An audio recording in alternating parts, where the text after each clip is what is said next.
Not bad. It's nice weather. That looks today.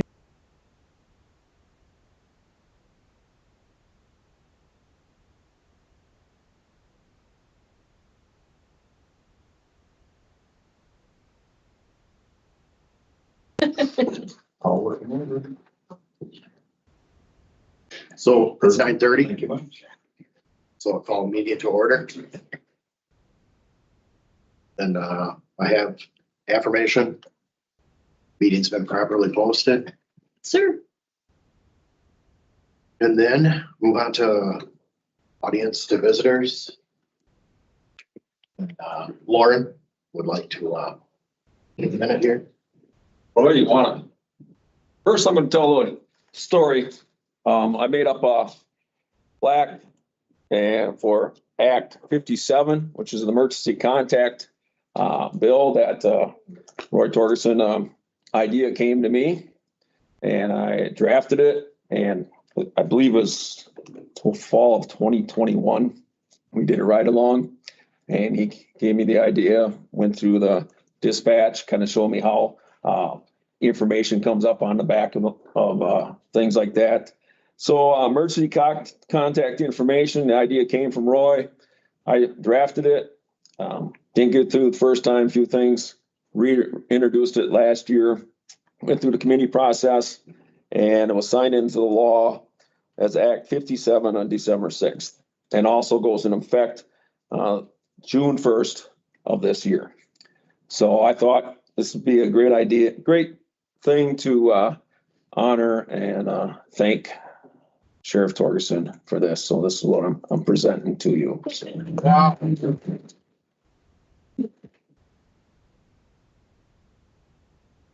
Wasn't expecting this long. Wow. Better do that again. Oh, let's just hold it here, so. Okay, got it. So thank you, Lauren. Yeah. Wow. What you doing? Well, you know, Lauren, I gotta commend you too. I made a phone call and an email and you had it moving just like that. And you know what? There's probably a lot of dispatchers and a lot of cops over the years that said, God, I wish we had emergency contact information. Well, it just took one phone call to you and you got her done. Well, those are the fun things. For my job, those are fun things to helping out ideas that come to me from constituents. And I went to know about this if you didn't call me. I had no clue otherwise. So now What exactly does this do then? Now that so it's in? So when you renew your license or get a new driver and stuff, you have a form that starts June 1st that you optional, it's not required, that you actually can put your contact information, emergency contact information, spouse, loved Right. one, friend. And it's relatively simple. It's not on your license, but it's on the backside when people run your license. So Thank you. congratulations again. So Thank you. Wow, what a surprise.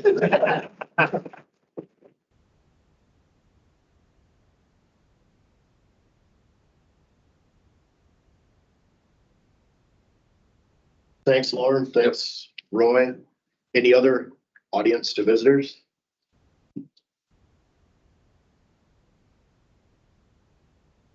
Anybody online? All right, we will move on. Review minutes from previous meeting. A couple of us are new here, so.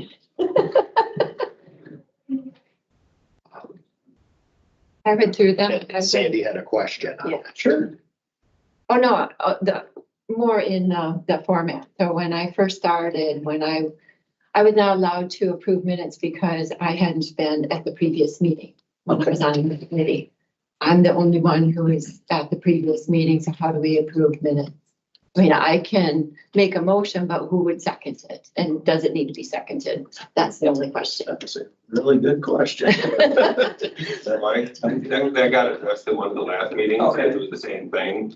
So you're approving the structure of the minutes, not necessarily the content, is the way it was explained, just because you don't have the people, so it would be appropriate, from what I know, is for you to make the motion, somebody can second it based on the structure, and Okay. you're good. Okay, well, I will do that now. I will make a motion to approve. I'll second.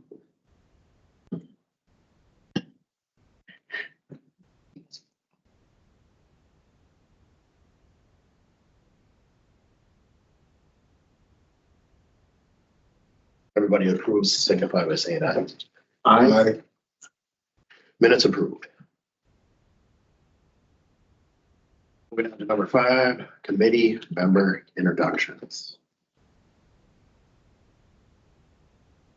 Maybe we should start with our previous member here.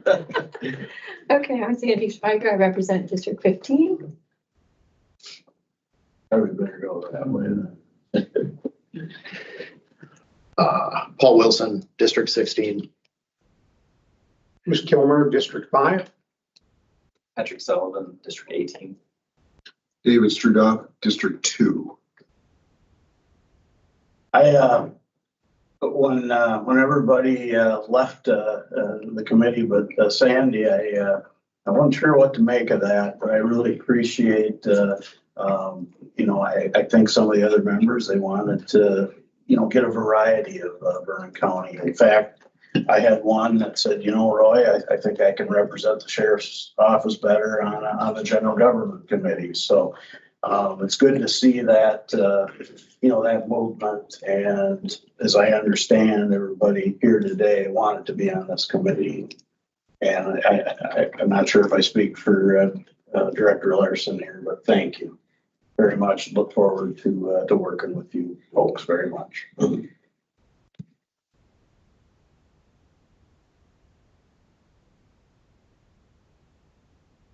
I guess we'll move on to review invoices. Sure. Did everyone receive Amy's email with the vouchers? Yes. Okay, good. So I'll go through a few that I made note of and then just to, so we used to approve the bills on the committee level, and with the new purchasing policy, the department head can approve invoices up to 10,000. And then after that, it's the finance director. And then I think over 50 is the administrative coordinator. But we still feel that we want to be very open and transparent on the bills. So you can inspect them anytime or get a hold of me and we'll get you any information that you need. But the ones that I had made note of is embroidery and more, $2,631.30. Those were supplies for the canine run, which I'll have a report on during my activity report, which those funds come out of our donated funds from the community. So that's what that invoice is for. And the $7,500 payment to, is it Steiningtal Kennels? That's like I'm boss now. Yeah. So it's in Campbellsport, Wisconsin, named after the chief. Over by Fond du Lac, and Deputy Bradley Brigham is there with CODA, and they're training currently. And we really look forward to adding the second canine. We don't want to forget about Deputy Mark Bellicero and canine Dax. They will be here for a presentation for you about 10:30, and it looks like Paul is going to take a bite today. So, or maybe our highway commissioner will. Phil, we got the best one. Yeah. All right. And then we, our human resources directors here, and we'll maybe practice tracking on her because she's a fast mover. So that sounds good. yes. The timekeeping system, $125. That has to do with jail equipment for cell checks. And I want to compliment Captain David. We had our system, we needed some parts, and we were able to acquire from two different counties, Barron County and Trempealeau County, all of their old equipment that they were no longer using that works with our system. So that'll save us a lot of money here right now, that money we didn't have to spend to fix that system. And then when we do the jail tour, anytime you want to do a tour, we're open to that, and we'll just say, hey, avoid meal times or med pass, those types of things. But if you ever want a tour, just get a hold of me and I'll make sure you get a tour. But I would like to thank Captain David for acquiring those that rummage sale equipment that is going to work out good for us. There's an invoice in there for vaping system for $3,145. As you know, our courthouse is very old, it's historic, but the security is not always the best there. We do not have a single point of entry. When folks do enter the courtroom, my staff is there to wand them, but that doesn't stop someone from coming in the north annex door. And you know, we have cameras. When you come into dispatch for your tour, you'll see the surveillance cameras that were added. So we do a really good job of paying attention to what's going on at the courthouse and other county facilities. But we did feel the need to have some secure long gun storage in the courthouse. So this locker is very secure, and it will go into one of the closets upstairs that the court security officers, only them will have access to, or other deputies that might be called in to assist. So that's something we hope we never ever need, but a court security officer has a sidearm on all the time, but you wouldn't be able to go to his vehicle to retrieve a long gun if it were. So, and also I want to thank buildings and facilities, Commissioner Hewitt. He was able to go in 1/3. We went in 1/3, and it looks like the clerk of court, depending on her trials, but it looks like she's going to be able to chip in 1/3. So that's not my budget. Vernon Communications Cooperative, you saw two invoices. The 1,088 is for data and tower rent for our Westby or Tiggy Wayside Tower. And the 4,500, the two 4,500 bills are for monthly 911 billing. And that would be for March and April. That happened to occur in this month, or this set of vouchers. That will change somewhat when we advance to next generation 911, but right now there's a circuit holdup, and I've told my staff we are not going live until all the bugs are worked out of that system. So with the grant that we received, we're going to have to provide them some documentation letting them know that of these unforeseen delays. But we do, after the last meeting we had, we're very hopeful this next generation 911 is going to let you text to 911, send videos to 911. We already have some of that. We're using like third-party vendors for some of that right now at a pretty low cost, but that will then become part of next generation 911. And it will be nice is if our circuits are busy, they will spill over to other public service answering points in other counties like La Crosse or Monroe, wherever they don't have the same workload that we have. So those calls are being, go ahead, David. A little off the subject, but kind of related to do you guys still have blackout areas, where your cops are on patrol and can't contact people?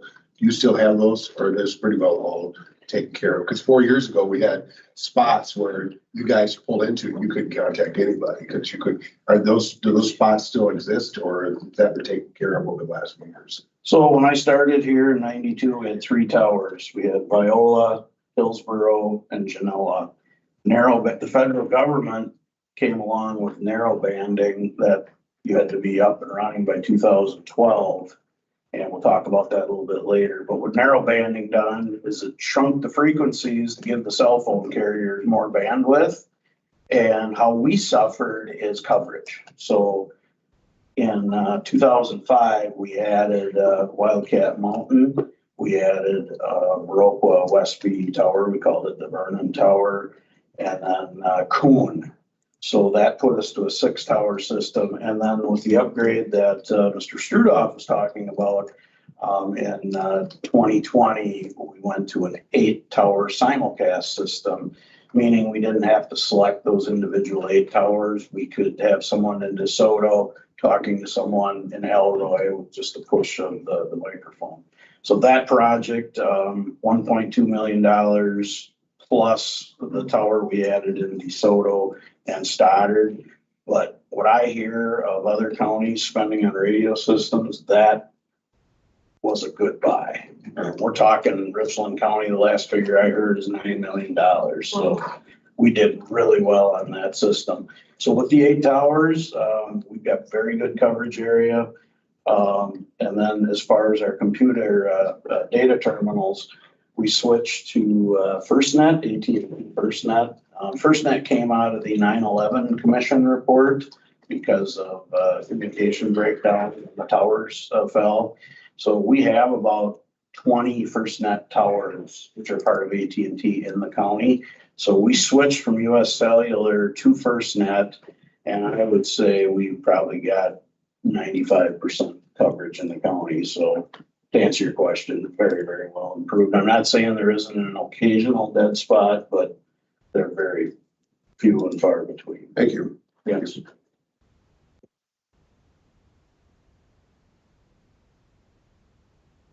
What was your percentage of coverage with US? So, It was pretty good. Well, the biggest thing that probably really helped us is we purchased enterprise level routers, modem routers in the car with a roof antenna. They call them shark fin. And it was a game changer for us. Absolute game changer. A few of us here worked with the mobile data computers over the years, and my phone would ring a lot. Hey, I can't get connected. I'll shut your device off, pull the battery out. With these hardwired devices, we just don't get those calls anymore. So that was a game changer for us.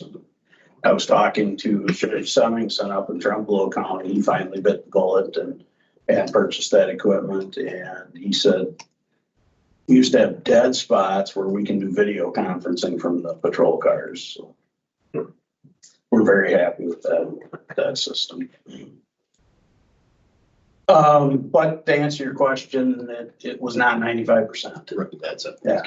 You drop down into Sadie Hollow, you lost service. So a lot of those valleys, you didn't have service. Jefferson Fire, 2220, that was for our new radios in the squads, the buttons for turning on the emergency lights or the siren or the public address system. They were just too small for these officers driving down the road and responding to emergency calls. So we had to go to a switching panel that's a little bit bigger with nice buttons that they can just touch with memory without looking down, taking their eyes off the road. So we're just slowly integrating them in as we change over cars. They're just a tad over $1,000 each. That right, Chief? Approximately. Yeah. Premier Cooperative for LP gas. I would say about half of our fleet is running on LP gas. The last bill was $1.63 a gallon. Propane runs cleaner, and save a lot of money running that. When we the last math we did when we set up a car for LP is you have to drive it about 14,000 miles to pay for the equipment. After that, you're saving money. So we did get a couple of hybrids. We did not obviously use propane in those, but the gasoline models, one where it was available, so equipping.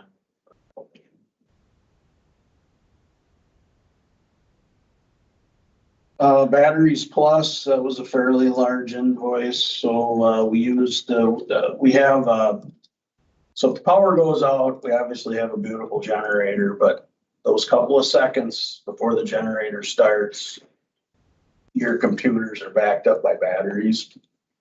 And over time, they just need to be switched out, fire alarm panels. And then we also had one of our rescue vehicles that the batteries, I think, were 4 years old, and we took it on a call and ended up, it started, we got to the call, but then somebody had shut it off and we had to jump start it. So that was time for new batteries. Thanks, Bill. Yes, thank you. Once in a while, you're gonna see tow bills and you're gonna say, well, why are we paying tow bills? Those are usually when we impound a vehicle for criminal investigation or a serious motor vehicle crash. We get that money back, from the insurance company when they come and pick up the car. Or we had one that was, seized in the commission of a crime. Those vehicles, we could go through the district attorney and actually seize them. Sometimes for what they're worth, it's not worth the paperwork or the time to do that. But in order for the person, if we were to release it when the case is over, they're gonna have to pay that to get it out, or we keep the vehicle. But most of them are, the insurance company will send, when we're done with a vehicle, the insurance company will send the salvage company, and then that's when we collect that tow bill along with our impound fee. Steam away carpet cleaning, they did a really good job. They had 3 trucks here, 3 crews. They did it on a work day, and this carpet, it's the same carpet from 2004, and it was good to do a little housekeeping and get that refreshed. Advanced correctional health care, $27,468. So ACH is our contracted medical provider for the jail. They do all of our, almost all of our medical work for the jail. They send an in-house nurse. They have a doctor that's on call, and just renewed our contract to add a little bit more mental health for back in the jail, because our correctional officers just do a wonderful job, but unfortunately, we've got the biggest mental health facility in the county here, so they need a little support, and that extra time will help. But if you ever have any questions on those invoices, be happy to sit down with you and break them down.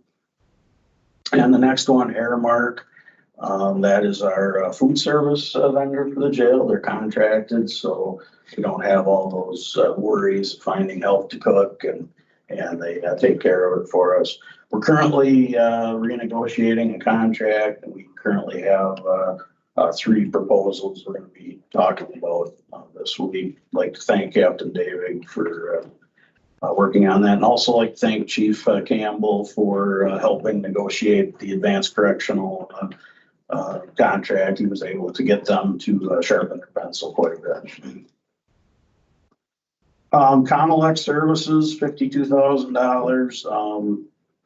So we purchased 4 new radios for patrol cars. And to give you an idea, I was talking about narrow banding. So some of these radios that we are replacing were from as far back as 2007, and they get, whenever we change out a car, they get moved into the new car, and so on and so on.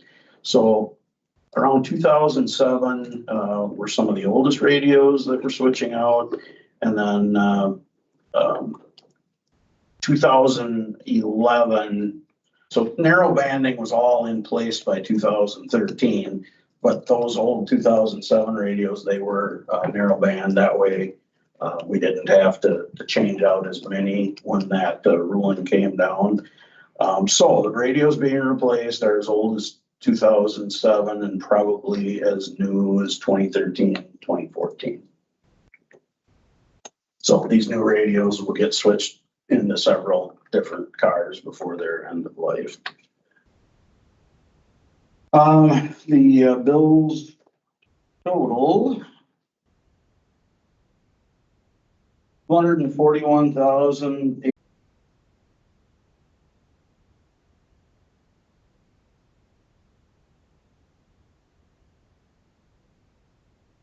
process. We charge $75 to serve a civil process for attorneys and so on. Certain papers we do not charge for, like domestic abuse orders by law, but we serve a lot of civil process from attorneys out of county courts. So that's where a lot of the money comes from. I talked about our impound fee. We charge a flat fee to impound a vehicle. We collect that. So, but right now our main revenue would be those state inmates. Is there working interagency wise? I'm just getting human services as an example. Let's say one of the counselors has to go out and make a visit to, could be a potentially volatile situation. I assume one of the officers could theoretically accompany them to that site. Do we charge them then for that, or is that just kind of part of the duty how does that interagency situation work? So the only time we charge human services are for court-ordered transports. We have a court-ordered transport, say transport from a group home to Mendota or to Winnebago Mental Health or Mendota Mental Health. That we don't get to charge for the emergencies that we deal with often for 12 hours at a time. But the court ordered, once they're already, under statutes, chapter 51 or chapter 55, the involuntary commitments, and we do charge human services for that. We would not charge human services to go out and keep the peace for them while they're doing an investigation. Okay. But if someone calls and they want a civil standby, you have maybe a relationship that's breaking up, we do bill them by the hour for those because we don't feel the taxpayer should have to cover that isolated situation. So we bill for that. Our contracted patrols, Village of Stoddard, Village of Reedstown, a small contract with DeSoto, that's another source of revenue.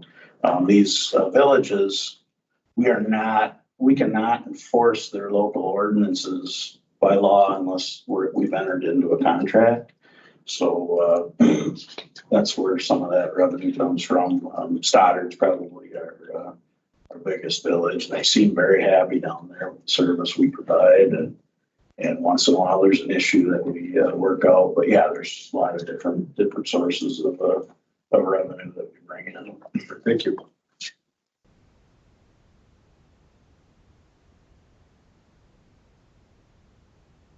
Any other questions on the bills?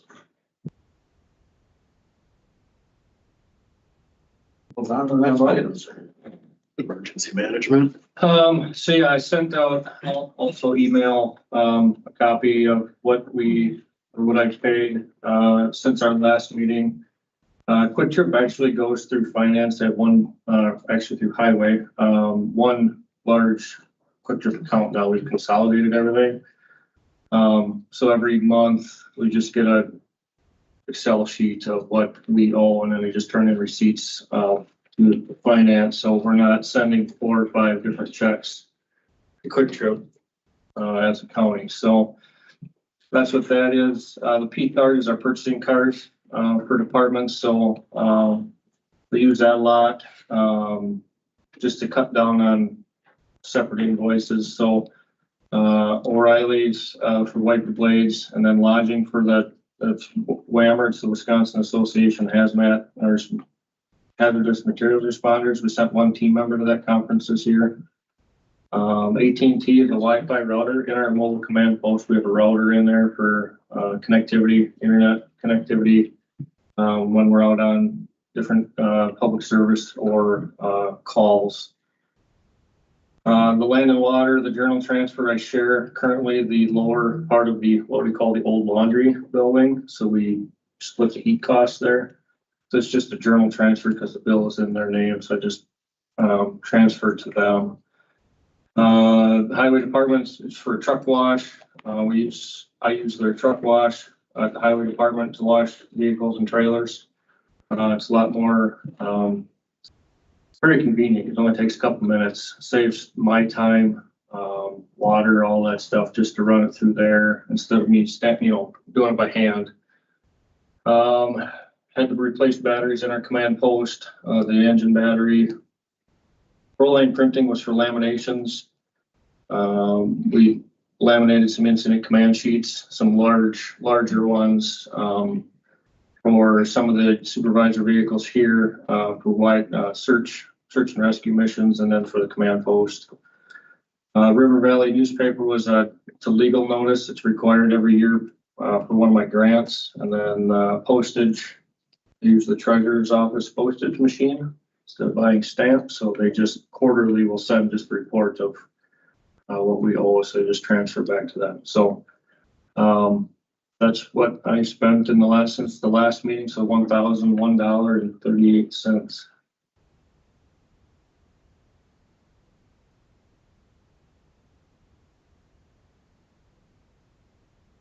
Questions for Brandon?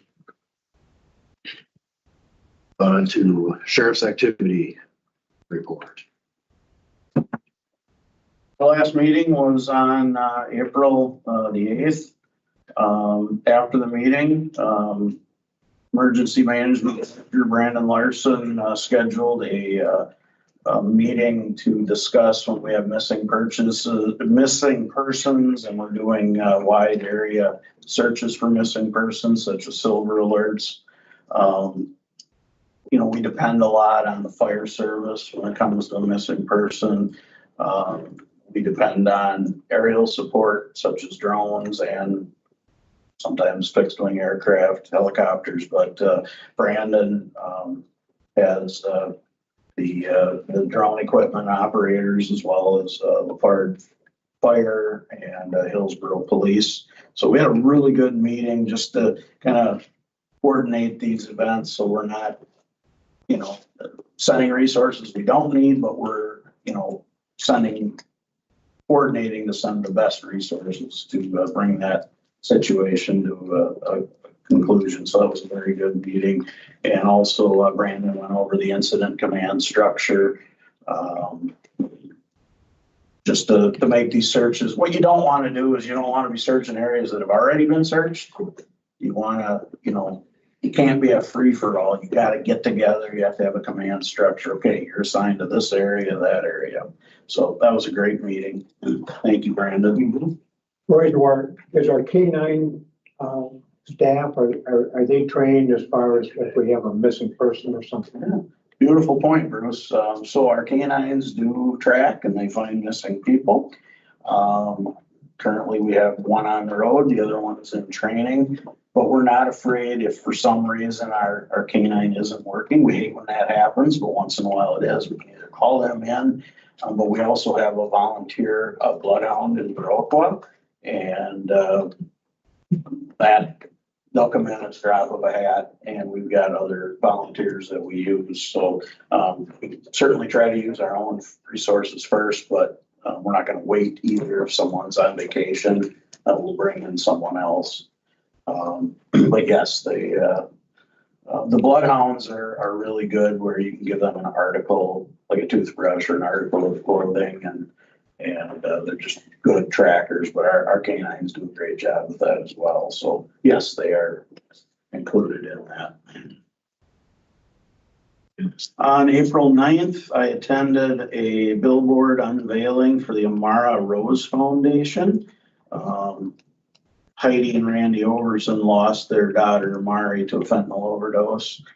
And Heidi is really working hard to bring an awareness to the dangers of fentanyl and just making the community aware. These billboards had 4 photos of folks that have died from fatal fentanyl overdoses.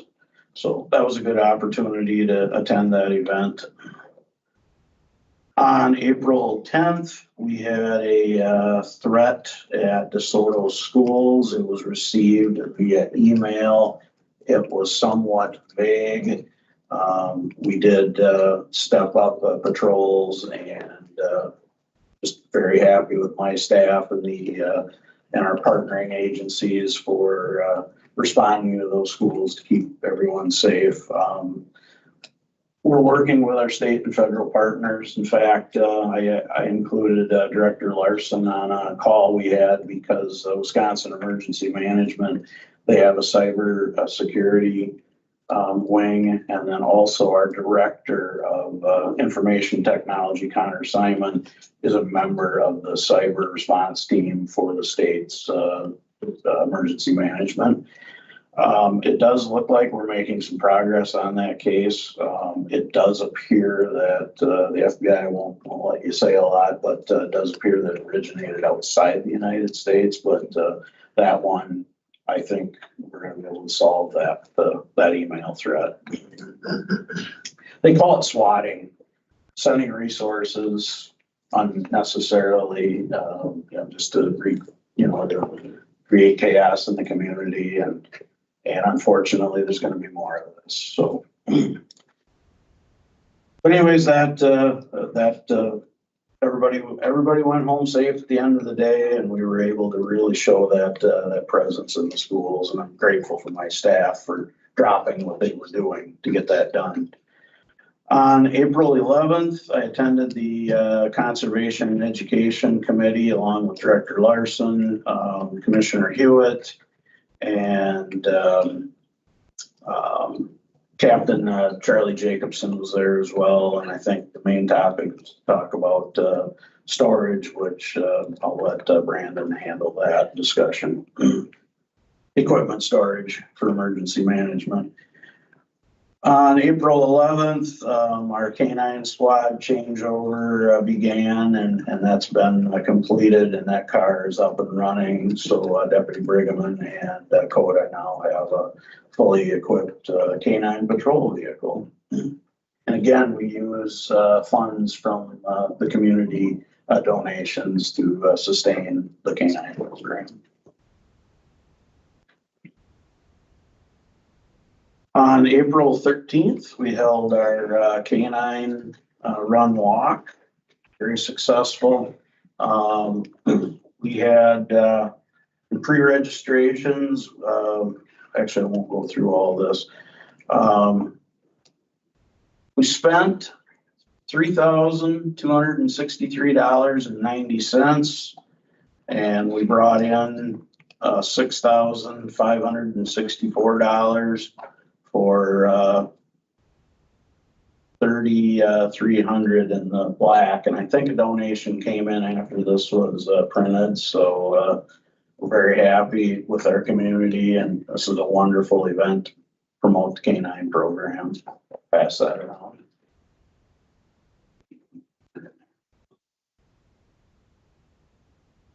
On April 13th, we had a 74-year-old male go missing around noon near Yuba in the County Union, and that was a very large search that went together.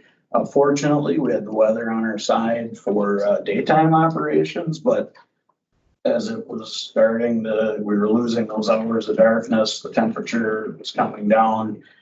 Thankfully, he was located. He went missing around noon. We got the call around 2. And by a little after 6 p.m., he'd been located. We had about 50 people searching. And as I was making arrangements to feed those 50 people, Gunderson, St. Joseph's, and Hillsborough stepped up and donated all of the food for the search parties. And Quick Trip in Hillsborough donated the drinks. So county did not have to take care of that. So what a great community we have. But just really happy with Gunderson stepping up like that. And that was pretty amazing.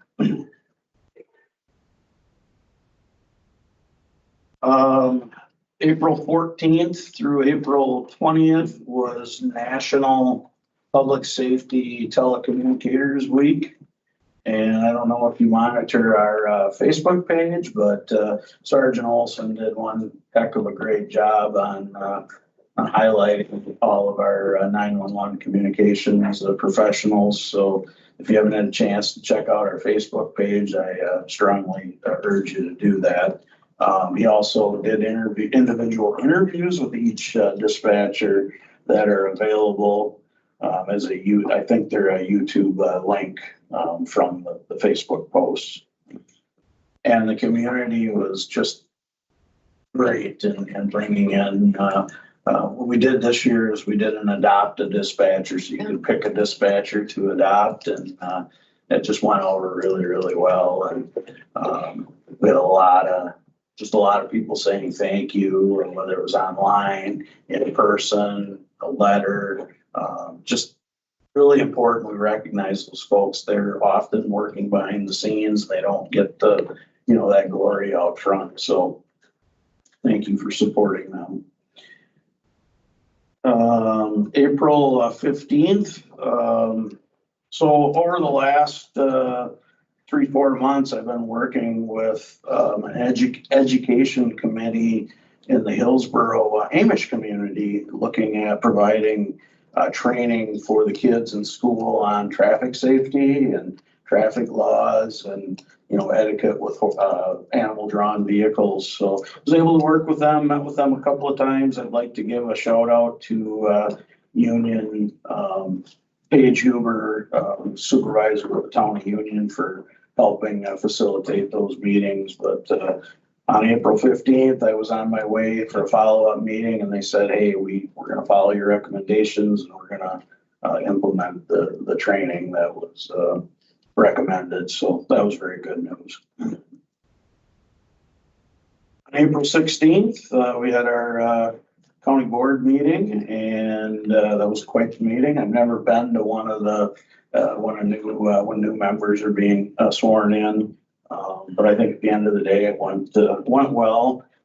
As you know, over the years, the sheriffs have always assumed the role of providing security and order at the county board meetings, but they did recently just make it official that the sheriff or sheriff's designee is now the sergeant at arms for the county board of supervisors. On April 16th, I attended Ask a question on that, Yeah. it's just kind of usually Robert's Rules of Order then. That's what's confusing. Are you in charge of part of it for parliamentary procedure and disputes on Robert's Rules of Order then? No, the chair or the vice chair is gonna have to nod to us, hey, okay, this needs, so when it comes to public comment, you have your 4 minutes. If somebody's going over that, what really works well is just have the chair gavel in a break. Well, That's the best. I'm thinking more, because usually you might get a complex motion with a number of amendments attached to it, things of that nature. Usually, the Sergeant of Arms is also the parliamentarian. My question is, you're not going to play that role? No. They'll have to get someone other than Yeah, they, a lot of times they'll run something by corporation counsel, administrative coordinator. But yeah, we're gonna follow the lead of the chair. And if somebody is going off the rails during their public comment, the best thing to do is just gavel in a 5-minute coffee break and shut it, and then we'll shut it down if you need to. But I took an oath to uphold the Constitution. And along with that comes free speech. So there's a balancing act there. And that's something we're never going to trample on someone's constitutional rights. That'll always come first. All right, thank you. Yes. April 16th, just jump in if you have a question for me. April 16th, I attended a Town of Kickapoo board meeting, and prior to the meeting, they must have had a public hearing on looking into acquiring village powers, and they didn't take any action on that, but it came up when the county's, the comprehensive plan and zoning, and so that, I was actually, wasn't expecting that. I went there because we found out that private property owner had barricaded a dead end, part of a dead end road, and there were some residents that were not very happy about that. So I went to the meeting, listened to the concerns, and then I drove out to take a look at it. And I think that's being handled, but I'll be doing some follow-up with the Town of Kickapoo on that. April 17th, the Fraternal Order of Eagles, Viroqua Area 2707 held their annual Emergency Services Awards Banquet. And two of our folks received awards. The first one was on-call Deputy Jay Vasateg. He's our mounted patrol deputy. He's also an FBI trained hostage negotiator, and he's retired from the funeral service. So he's available to us when we need him. And we've used him on, once in a while you run across some, the half a percenters in the county that just are delicate. And I use him to spend the extra time it takes to put your white gloves on and work with folks like that have concerns. So, but back to the award, Jay was nominated by Deputy Isaac Jeffley. It was a beautiful nomination, and he received the Law Enforcement Officer of the Year award through the Viroqua Eagles. Don Kraswinski, one of our deputies, you cover all this. No, you don't cover all the stuff. Will cover, yeah. In Will's district, Deputy Kraswinski, he also received an award. They call it the Police Officer of the Year. He's a deputy sheriff, but he's also been a police chief and a police officer. He was just very happy to, Don's one of them deputies that he's just solid.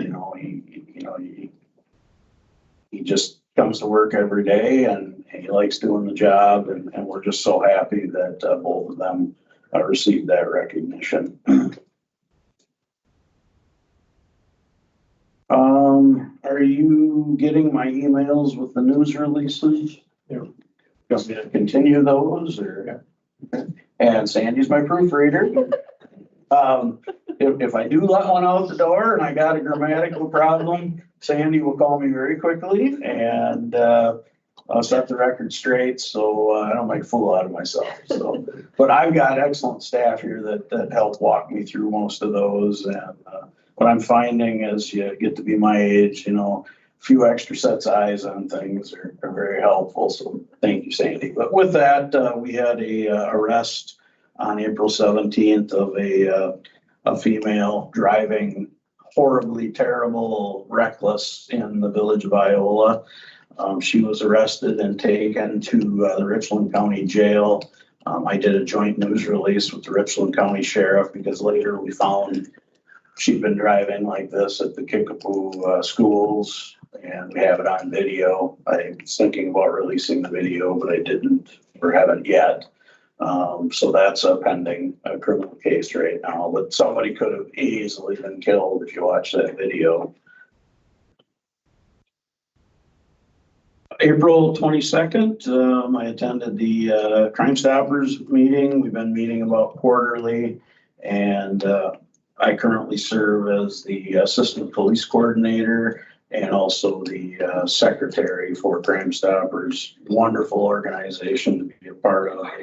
They do so much for the community, and with the funds they raise, we're able to pay cash for tips that help solve crimes. So thank you for your support of Crime Stoppers. You probably see the Christmas letter we send out every year, and folks are so generous to support that program. April 24th, Administrative Professionals Day. I'd like to give a big shout out to my lead administrative assistant, Amy Dvorak, and as well as on-call administrative assistant, Vicki Inman. She's running the front window right now. Couldn't do what we do without the support from these folks, so thank you. April 24th, there was a TikTok school threat. It was vague, but it talked about a school shooting that day at 1:10 p.m. So we just felt we had no choice but to be at every school that day. I was able to call in my captain, my chief, investigators, they normally start at 8, call them in an hour early. Most of them flex their time, and so I don't even think it involved any overtime, but we were at every school by 7:30 that morning. And then we did return again, early afternoon. And again, one of these, well, TikTok is not an American company, so they're not law enforcement friendly to work with. We're trying to get a subpoena. I'd love for TikTok to be shut down. At least when you're dealing with Snapchat or Facebook, they're American companies that you can work with. So that's under investigation, but that's going to be a tough one to prove who did that. April 24th was National Drug Endangered Children Awareness Day, and we had several social workers dressed in red that painted up our sidewalk, just bringing awareness to drug endangered children. Just a little bit about that is a few years back, not too many years back, the abuse and neglect statute was expanded to allow us to charge caregivers for neglect when they're purposely, intentfully exposing kids to illegal drugs. So Buffalo County, I think, are a leader in this area and help provide training for our law enforcement officers to work with the Department of Human Services to investigate these cases. One piece of evidence that we will use is we'll do drug testing on the children. If they test positive, then there's your evidence for them being exposed to it. So that's just one thing that we can use. But we have made a couple of arrests for under the Drug Endangered Children statute. So we do work with Human Services pretty closely on those cases. On April 24th, I received, the sheriff's office received a report of a 9-year-old that went missing in the Baroque School District. The bus driver said, hey, I dropped him off at the bus stop and he couldn't be found. Turns out he was with a grandmother, but and that was resolved fairly quickly. We didn't end up sending out too many resources on that before that was resolved. But you imagine the panic that, until you figure it out. So again, huge shout out to my teams for taking that very seriously and ruling out any fault.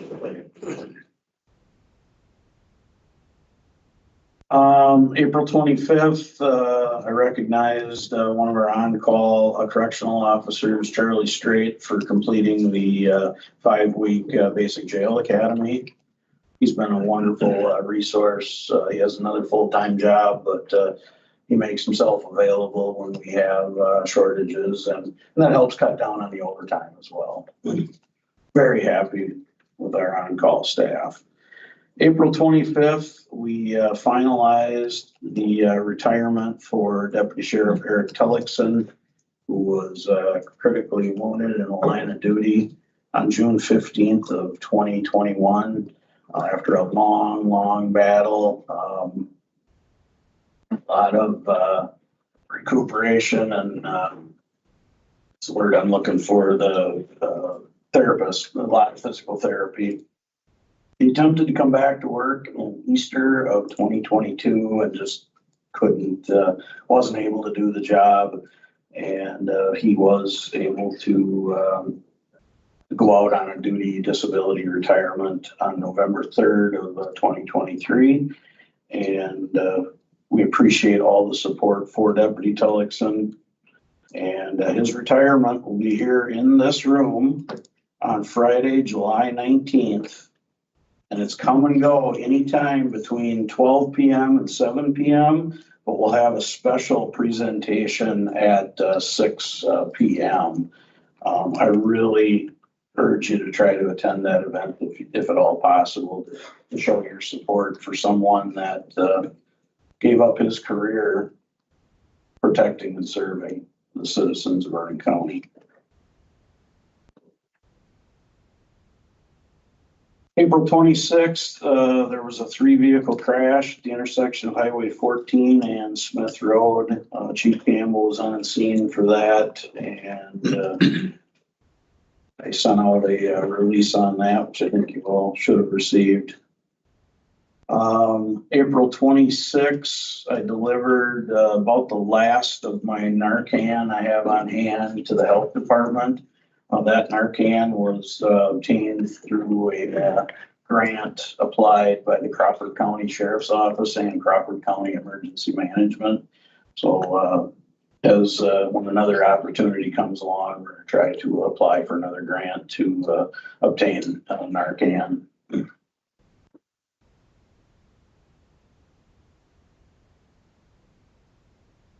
On April 27th, it was my honor to introduce the Amara Rose Foundation at the Ridges to Rivers Book Festival in Viroqua. It's quite the weekend. And I wasn't going to mention it, but I got to meet retired Governor Marty Schreiber also, and he wrote a very, we're talking about these silver alerts and missing persons. A lot of them are, dementia, Alzheimer's, but Governor Schreiber wrote a book entitled My 2 Lanes. So I have not read it, but it's on the list. So it was just a unique opportunity to meet him.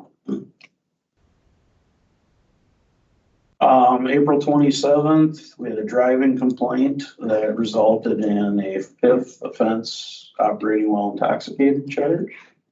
Very senseless crime. But I'm thankful for my team for keeping our roadways safe, and no one got hurt, but they certainly could have. So alert citizens calling, and a great team catching up to that vehicle. April 27th was a very busy day. Besides the driving complaint, we had a serious 2-vehicle crash at the intersection of Highway 14 and Offerdahl Road, south of Viroqua. That is alcohol related, and the victim was severely injured. And the last time I talked to her mother, she was bouncing back and forth between the hospital in La Crosse and a care facility trying to recover from these also senseless injuries. That call came in a little bit before 6 p.m., about 10 minutes before the Monroe County Sheriff's Office. Jason told me to come in? Yeah, we're quite ready. Okay, come on. Yep, not quite. Almost. Okay, so 10 minutes before 6, we get the call of this serious crash. We got road blockage. We have state patrol on the way to do a reconstruction of the scene. Highway closed. We got fire, doing traffic, just the whole community coming together to help us. And 10 minutes later, the Monroe County Sheriff's Office receives a call of the threats to injure the victim. We were told that a male from the rural Norwalk area was on his way to cause harm to a male over in the town of Greenwood. I'll just say he's off of County Road double E in that area. It doesn't live on County E, but close enough. That was trying to balance that along with this crash. I'm just really, really happy with my team that after knowing that he made threats and he took action to carry out those threats by showing up and firing off several rounds from a handgun in the vicinity of this residence. He ended up leaving, and my team were able to take him into custody without further incident in the White City area, the intersection of County V and County Road H, White City. That's County H is the road that'll take you to Yuba. Our officers have great training on how to deal with high risk situations, but you got to put yourself in the driver's seat of those two officers that were approaching that vehicle fully knowing he had made threats and he had fired a handgun. He was angry. I'm just very, very happy with my staff for, even though, being very brave and carrying out their duties very well.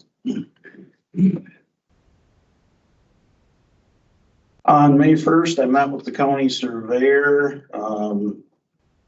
It was part of this call where we can prosecute a crime or make an arrest a quarter of a mile into another county. And the threats element of this call happened in Monroe County. It looks like it's just over a quarter mile, so we're gonna be leaning into Monroe County DA to charge out what we call a threats to injure. However they work that out, we just don't want that falling through the cracks. So that's why I called in the surveyor to give me a measurement on the distance, so we don't lose something on technicality.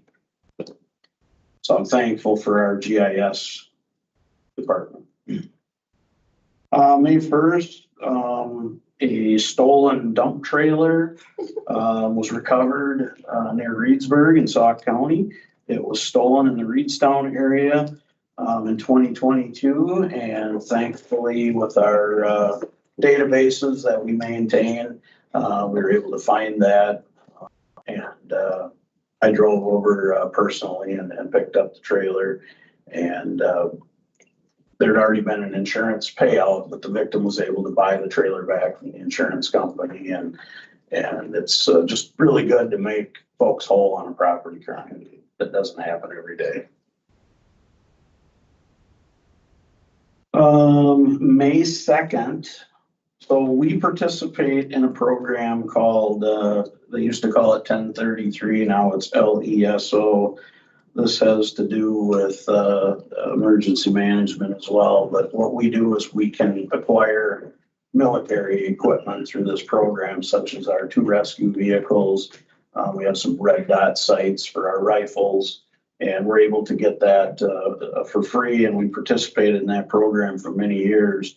But May 2nd was a well-announced audit. We were audited by the state and the federal government, and passed with flying colors. So I'm very happy. Chief Campbell, Lieutenant Kroom, and Sergeant Jake Johnson, they worked really hard. They did a dry run a couple weeks beforehand and made sure we had all the equipment and all the paperwork. So I'm very happy for my team in passing that audit. Remember, nothing is free. Always remember that.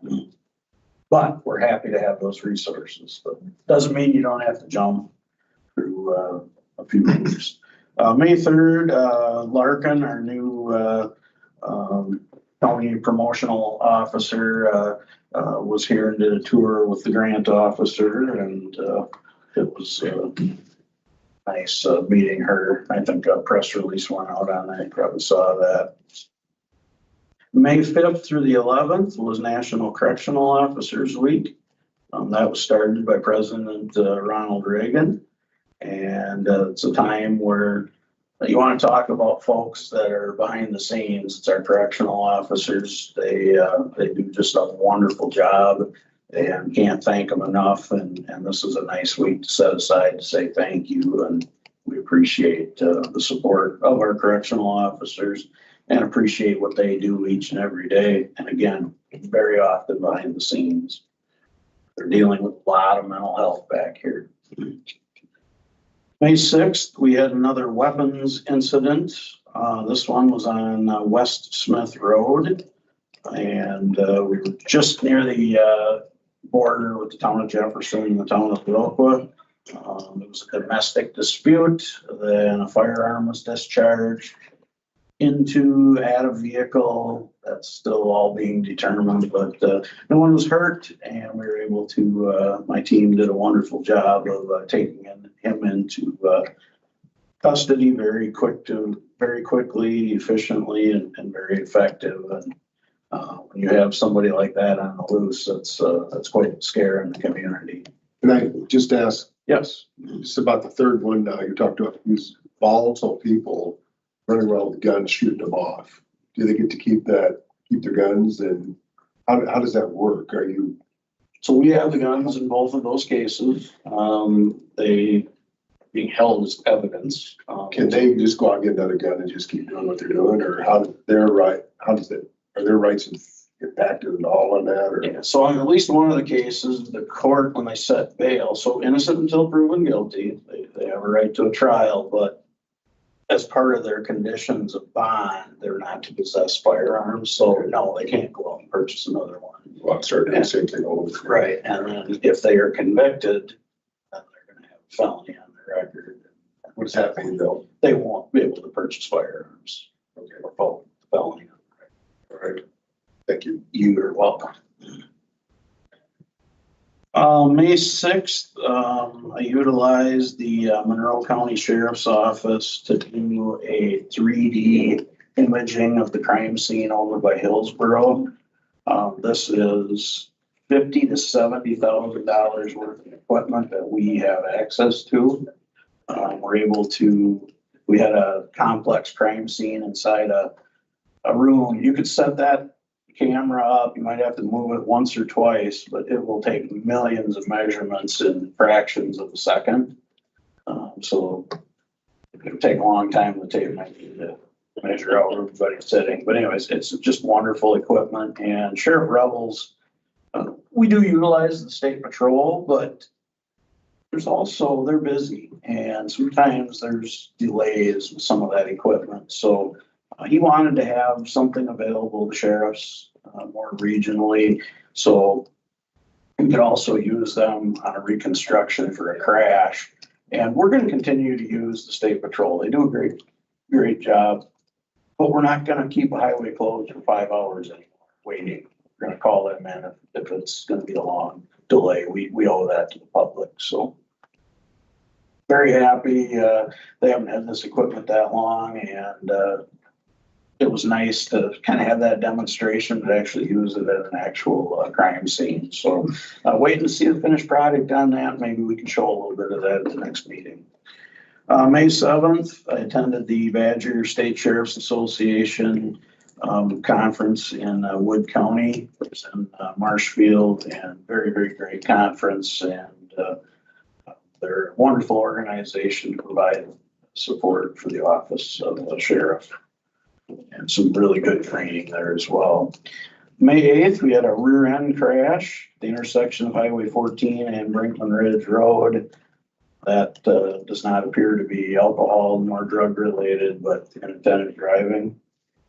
And lastly, on May 11th, just on Saturday, we hosted our 54th annual Hunter Safety Rifle Match. We're the last county in the state to sponsor such an event. And you think, are you promoting firearms? We're promoting safety is what we're promoting. And it's a wonderful opportunity to engage with the kids. We had 77 participants, sold out of food, and the community was just wonderful to back that event. And very thankful for that. And then a young man, what we do is we look for a sportsmanship award. And a young man, this is where everybody in attendance is looking for someone. They don't have to be the best shooter, but somebody that's respectful, follows directions, just somebody that really sticks out. And a young man was able to receive that award, and that was given in memory of a longtime undersheriff, Gary Frederickson, served from 1970 through 2000. And for announcements, this tomorrow at 1 p.m. we'll be holding our police memorial at 1 p.m. out in front of the sheriff's office. So if you can attend that, it's a great opportunity. Hillsborough will be well represented with Pastor Don Ayler and Chaplain Tom Otek here helping with that. Our special speaker is a retired sergeant from the Oak Creek Police Department. And then, Vernon County Dairy Breakfast will be held at the Gady Farm, at the intersection of Wire Hollow and Newton Road. That would be June 22nd from 7 a.m. until 11 a.m. That's all I have.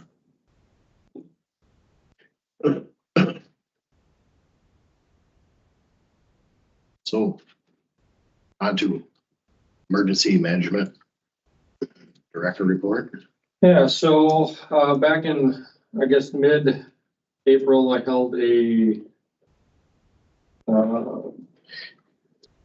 disaster recovery for rural jurisdictions course. It was, we broke it up into 2 days. It was an 8-hour course. There were 32 people that attended. It was virtual. Some locally here from within our county, and then it was open nationally. So we had actually some people from California in the class as well. But just how to recover from more tips on how to recover from disasters. So we talk a lot about response, but it's the recovery aspect that we everybody is working on to better. I think it was back in March. We submitted 2 grants for congressionally directed spending to replace our mobile command post. One went to Tammy Baldwin's office, the other to Derek Van Orden. So we'll see what those come back with. If we're awarded, I guess, or selected. My guess it'll be either late this year or early next year. And when those selections are coming through, if we're awarded. But our command post is 20 years old this year. It's just time for replacement. So we'll continue to look for other grants as well, but that was kind of an easy one. With both of them being local, they kind of know what we face and do. So we also finished a hazardous material technician class that was run through Southwest Tech in Fenimore, but we had a satellite class, I guess, up here in Broqua. I think there were 11 people in the class. We could potentially pick up 5 of those people to add to our team. So they've all got applications. I talked to them and they all wanted an application to join our team. So I'm just waiting for those to come back and we'll work with HR to onboard them.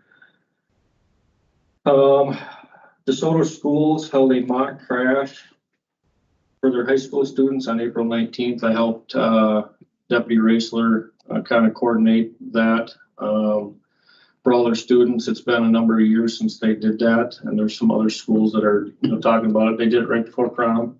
It kind of shows the effects of what could happen if you're things happen after prom. We haven't thankfully had any incidents in a number of years in the county, but it just kind of helps bring it all together for them. On June 6th, coming up here, I'll be working with holding an exercise for all schools in the county. They have all adopted the reunification method through the I Love You Guys Foundation. So we're kind of bringing all the schools together in one spot to kind of run through that scenario of how they would be reunified with both staff and students be reunified with parents or loved ones after any type of incident where they can't be reunified within the school. So it's a big exercise working with the state with state training officer to help me with that. I'm for the most part facilitating it, but once we say go, I want to be able to participate. So he's going to kind of take over and be an exercise controller from that point. Volunteer and donation management plans have both been revised and updated this year. I've got several other plans to work on updating, so working on getting signatures for those. Just we have a plan for managing volunteers and or donations, both physical and monetary donations, after a disaster or any emergency. Working with IT on a cyber security tabletop exercise for Vernon Manor.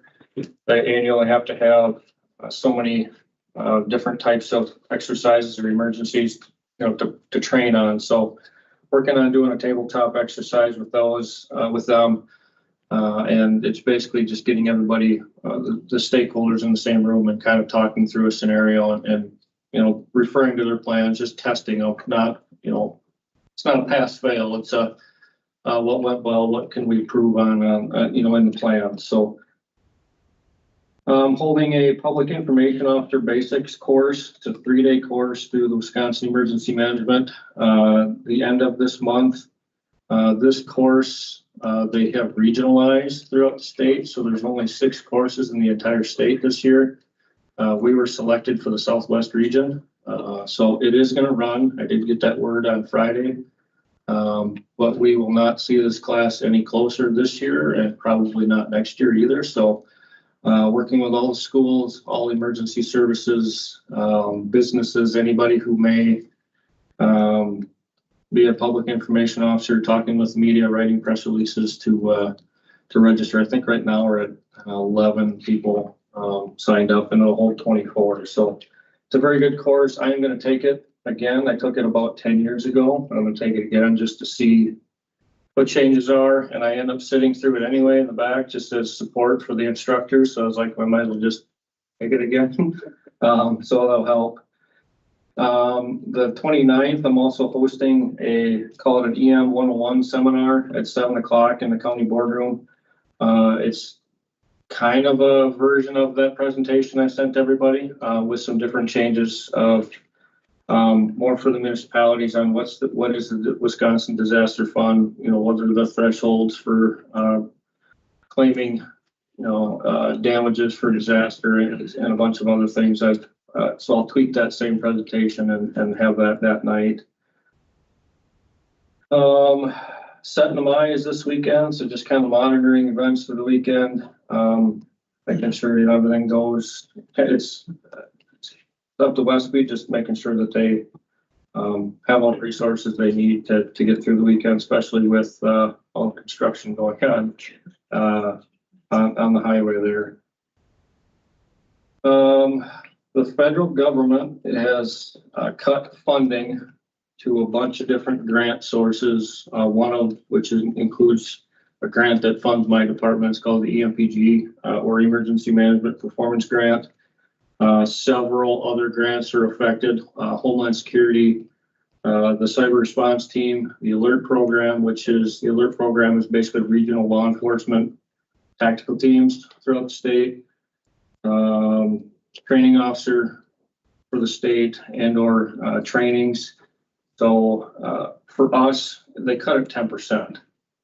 And for many, many years, they'd never even increased that amount nationwide. So this year they cut it. So for us, that's about a $3,300 cut to the grant that I get every year. But the International Association, on our state association, are pushing back, trying to, you know, get them to understand that this is a big cut, because it also affects disasters too and response to those, because they're not filling positions in the state. They put basically a hiring freeze on those, so it's going to take longer to get response and recovery because there's less people dealing with more counties now. So we're trying to do what we can with that to bring that back up to where it needs to be. They did similar thing with the National Weather Service. They were going to cut their funding this year, and I think they did some, but that they are a vital piece to things that we do as well. So kind of taking that same approach as the Weather Service did to campaign with the federal government to keep that where it should be. This Friday, La Crosse Airport is holding an exercise of an aircraft emergency. They've asked me to come up and be an eval or a controller for that exercise. So I'll be up there Friday. Responses, had 2 hazmat calls, one for a hydraulic oil leak on Highway 82. It was a self-propelled fertilizer spreader, blew a hydraulic line, and he didn't notice it driving in they're big. He noticed it when his brakes locked up. Couldn't go anymore. He lost hydraulic pressure. So I helped with, worked with Bill in the highway department, got some sand out there. There was no environmental impact, but, where it was at on the road was a kind of go down over a hill and around a corner. So our big concern was people traveling, and then they covered the entire lane. So we didn't want anybody on a motorcycle or things like that to come through and wipe out because of the slick roadway. So we put some sand down, kind of soaked some of it up, and took care of that one. And then there's a diesel spill, result of an accident in Richland County last week. Worked with the spills coordinators and a cleanup contractor to mitigate that and get it cleaned up. The responsible party was doing everything he could once he knew there was a leak spill to try and get somebody to take it. A company out of Germantown is one that accepted that to be the cleanup contractor. So working with that, I got to follow up with them today to see how they're coming with that. It is Richland County, but it is our hazmat response area, so that's how I ended up being there. And then I filled some air bottles for Reedstown, their fire department, their STBA bottles out of the air trailer. And then lastly, just an update on storage facility. We've been talking about this for a number of months, and kind of vetting all internal county facilities, county buildings to make sure that all the space is being utilized as best it can be, looking at other buildings that maybe weren't being utilized. One got ruled out, that's probably going to get demolished. Another and some others, just making sure we're going through those. We looked at a couple used buildings that were potentially available. Those were both ruled out. So last month we took it to general government to look at just building a new building for all of my equipment. Because I was in the old highway shop, and I just see that is no more. How many square feet do you need? About 5,000. And that's what we're looking at. The building that was discussed last week at general government was building a building about 5,000 square feet. I do need heated space with command post, hazmat trucks. There's a couple trailers that have to be in heated storage. The highway department recently put up a building for one of their outlying shops, so we're kind of modeling that floor plan, I guess you could say. So we're just making sure that at 5,000 square feet, we wouldn't need sprinkler system because that adds a huge cost. So we're going to bring back an update for general government in June, and then it'll end up going to finance to work through a funding source, and then come to the full board, hopefully later in June. Because right now I'm in 4 different spots. Yes, they're close. I'm one person, but I have 20 people that are underneath me. And if we have an emergency response, they now have to go to potentially 4 different spots to get equipment, which is very inconvenient and will definitely slow us down in our response. So that's where we're at with that kind of update. So Would you have your own wash facility in there too? no, I would have water in there so we can have a hose to, do some minor things, but I would still use the truck wash to wash the outside of the vehicles off. But if we needed something simple, we'd have a hose in there. It's spec for a bathroom, so if we're coming or going for a call, at least they can use bathroom quick. But fairly simple. It's pull shed style. And we're looking at cost with 5 doors of a certain size, or maybe 4 larger doors, because doors cost a lot, 15 to 20,000 per door. So we're just looking to see what that cost difference is. So Phil and I are working on that, and we'll have an update for general government. They did a conditional approval to kind of move forward with it. It'll end up hopefully being a joint resolution between them and finance. It went through general government because it is a kind of through buildings, facilities. That's where that lives is general government. So that's why we went there once we got through here, because we were working countywide. what is everybody's needs countywide. And after doing a second assessment, we determined that everybody had space that was needed and had space for some stuff in wintertime that in summer it can sit out. Once, because there were some departments that moved in the old highway shop, once the new shop was built and they took that as a, convenience, so that we're inside all the time then. And then it didn't truly need to be inside all the time. They just, it was there. So there's a few things that can be out in the warmer months, but inside in the colder months. So we've got a plan for that. So I guess one last thing, the presentation that I sent out, or the integrated preparedness plan, those are larger documents. That's why I sent those to you ahead of time. If there's any questions, think of now, or you can give me a call later on. We can talk through that stuff. So that's all I've got. Any questions for Sheriff or Emergency Management? I'd like to thank both Sheriff's Department and Emergency Management. And then, I guess we'll move on to number 9, K9 presentation.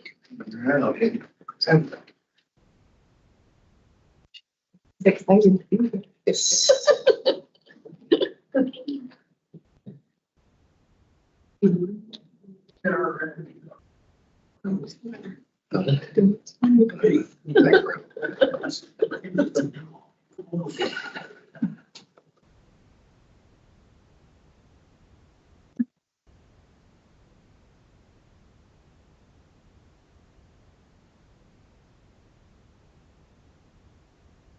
Roy, quick question for the Amish traffic awareness. Is that something they would do? Yes. I didn't want to bring it up, just, Yeah. a little something. Every community is got to know sort of the definition.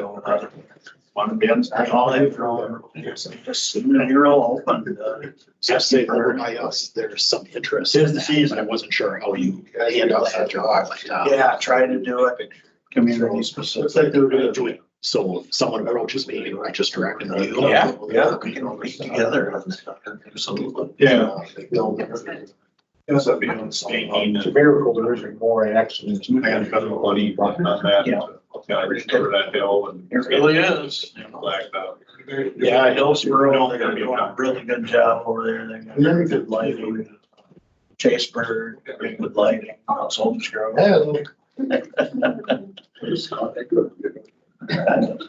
Over here, yeah. Over here. Right.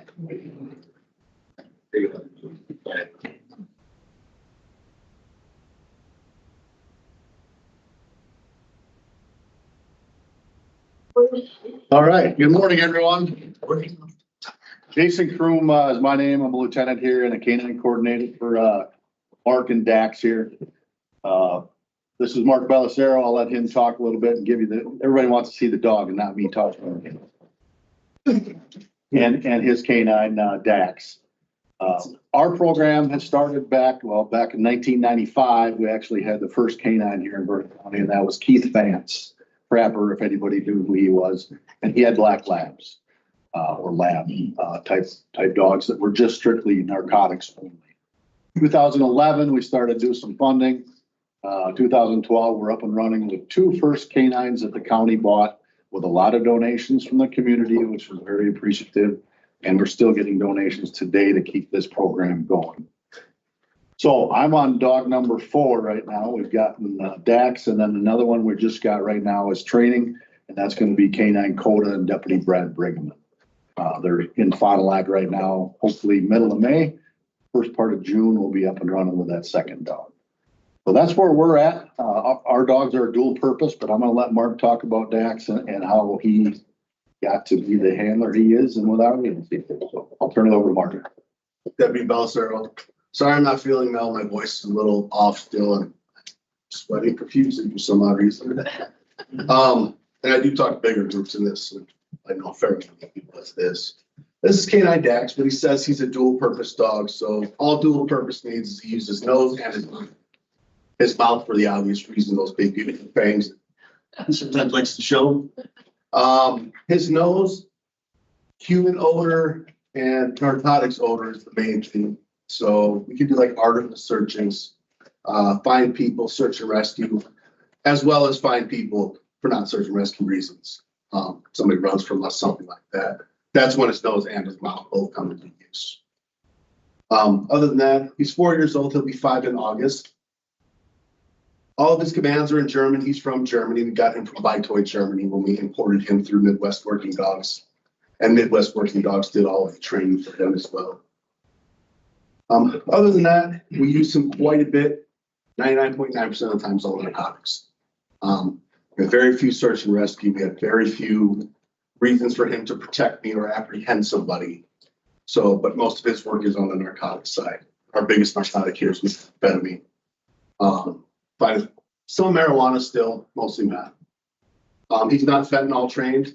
Fentanyl dogs can only smell fentanyl. You don't want them smelling anything else. So it wouldn't serve that purpose for us here. Anybody has any questions, feel free to ask. I can answer almost anything that has to do with being a handler. Being a handler is not being a trainer. I don't have the patience or the time to train these dogs because they're what?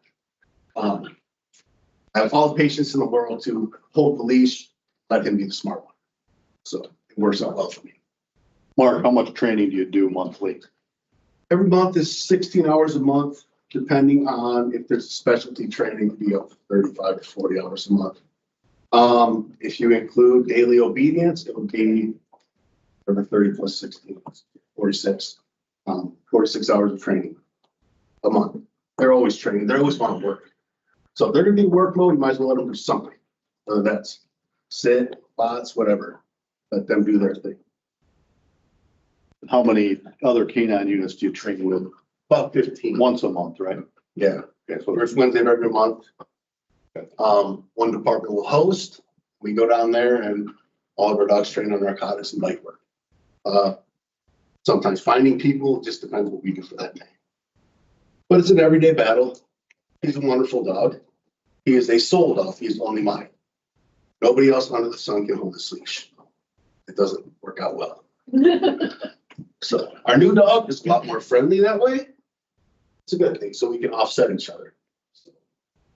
Mark said most of the percentage is drug work, which it is. On shift, he's doing traffic stops, taking other agencies. He'll go out on search warrants, stuff like that. But the majority, I think, of the work is the community relations. We go to the schools 2-3 times a month or less or more. I mean, like DeSoto, they want us down there a lot where we'll do school searches and we search the lockers, or we'll just search the cars in the parking lot out in the area. And just us doing that on a routine basis keeps things in check and people don't bring bad things to school. Don't see it like you used to. Yeah, when we first started, it was we were kind of busy with that, but we'd be And the lucky. demos, Signamai, the fair, special night out. The schools that kids want to see the dogs. I think I'm here next week for animal tracks as well. We do one for them every year. They do all of his care and donate most of his meds. So they ask me to do something, I generally do it. Yep. They're also willing to board him. Most people don't like working dogs, bite dogs, working dogs, but bite dogs. We talk about bite. How many bites have Dax had since then? I sent him on one, but he came back. Didn't get a bite? No. Okay. So as long as I've been doing this since 2011, I think we're at 4 or 5 right now total out of the 4 dogs. But we really do, that's a last resort. It's like our weapon that we pull out, per se. So this is a last resort stuff where we're going to send a dog to go and bite someone. But they're a dog and everybody's got to remember they have teeth and they will bite anywhere. We train with mainly the arm or wear a whole body suit where they bite anything. But whatever the dog gets when he chases after someone is where they're going to bite him. They're opportunistic. Whatever's closest to their mouth that you just grab is what they're going to grab. I talked about back. one scenario we did, and this was another one that actually he had another canine Mick. We had someone hiding in a crawl space of a house, which was only about that much between there and the dirt below it. And he had crawled all the way back in the back. And of course we're not going to send an officer in there in those type of conditions. So we sent the dog in there. He actually kicked the dog and bruised the dog, and the dog got hurt. That was K9 Mick. But he grabbed a hold of him and dragged him out to us. And then now we got him out of that crawl space. So that was a good scenario. I think the chief was there on that call there. So do you want to see a fight? I'm not going to put the sleeve on, but Investigator Sutton volunteered today. We already volunteered the highway commission. Oh. They want to see a bite. I got them revved up. Okay. Any other questions before we do that? Then we'll probably get Jason Mark out. Is the dog with you all the time? Yep. In your home, at home? I work as, yeah, he knows. Yep, he lives with me. When you retire, you keep them then personally, if it's your dog? What happens to the retiree, you said? Yeah, he'll stay with me. What do you- Yeah, like I said, Mark had another one before this. Unfortunately, before we got him retired, he passed away from a cancer type thing that he had. So, but yeah, we'll, the sheriff has already told us that at the end of their career, they get the option first, to take the animal with them, and most do. You know, they really connect a bond. If you know anybody in the military that's a canine handler, that's really hard for them because they go get deployed and work with the dogs for a long time. But it's a dog that's owned by the government. So when they come back and the military person leaves or gets retired or doesn't do it anymore, they don't get to take that dog with them. It goes to another person. So that's very, very hard because they really do bond with them. As you can imagine, 24/7, Mark takes care of them all the time. So, all right, I'll go get Matthew. I'll bring him in this door right here.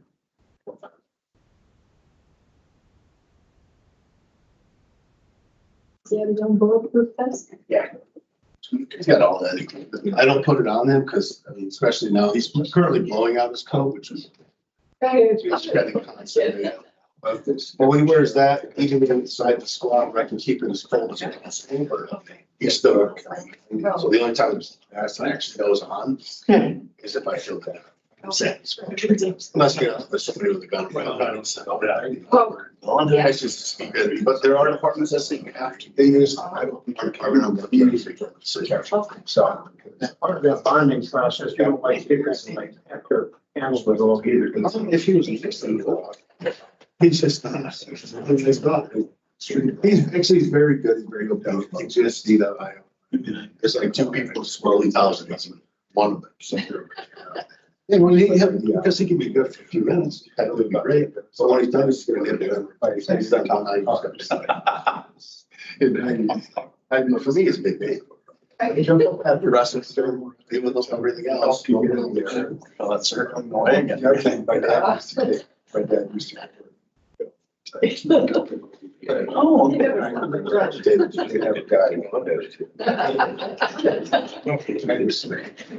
Holler. Come on. No, I don't want to. It can matter.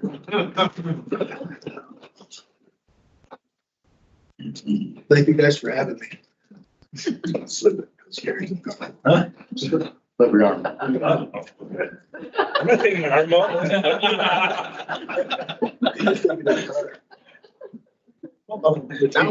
No. So he won't release off that until Mark gives him the command to do that. And then he'll release. So the whole point is if they take off running, the dog catches them, keeps them on the ground until the officer gets there. And it will, like this was the first time Matt's ever done this. He was kind of scared. No, I don't want to get But just remember, I can't remember the percentage of the poundage, but when he bites down on that, you're actually gonna break these bones. It will break the bones if they get it here. Bigger bones might not, but these bones in the wrist, if they get that, it will crush it. In many cases. So that didn't happen to you. You can feel it. Let's give him a hand. You can be great. Thank you. Thank you. Thank you.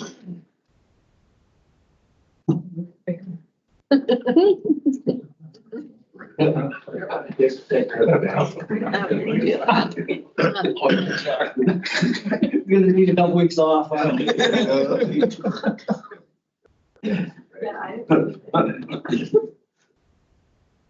So, ready to move on to number 10, establish fee scale for identification card printing.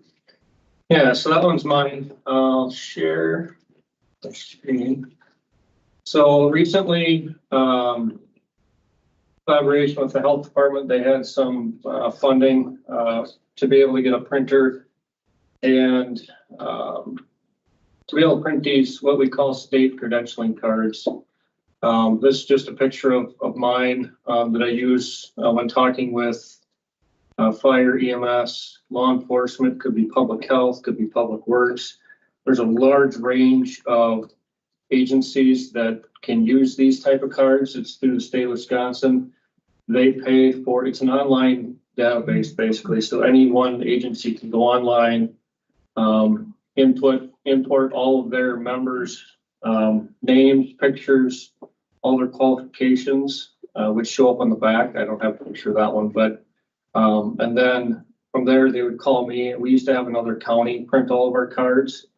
But the health department, you know, we saw a need. We're getting more internal county departments to go to this system for both identification and credentialing. We can use these. The biggest thing is we can use these on a large scale incident. That's why there's a barcode on the front.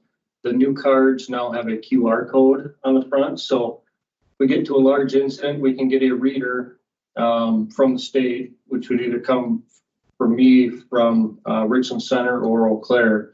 And we can set up different like staging area, or if they're in operations, if they're doing things on that scene, we can see what their qualifications are.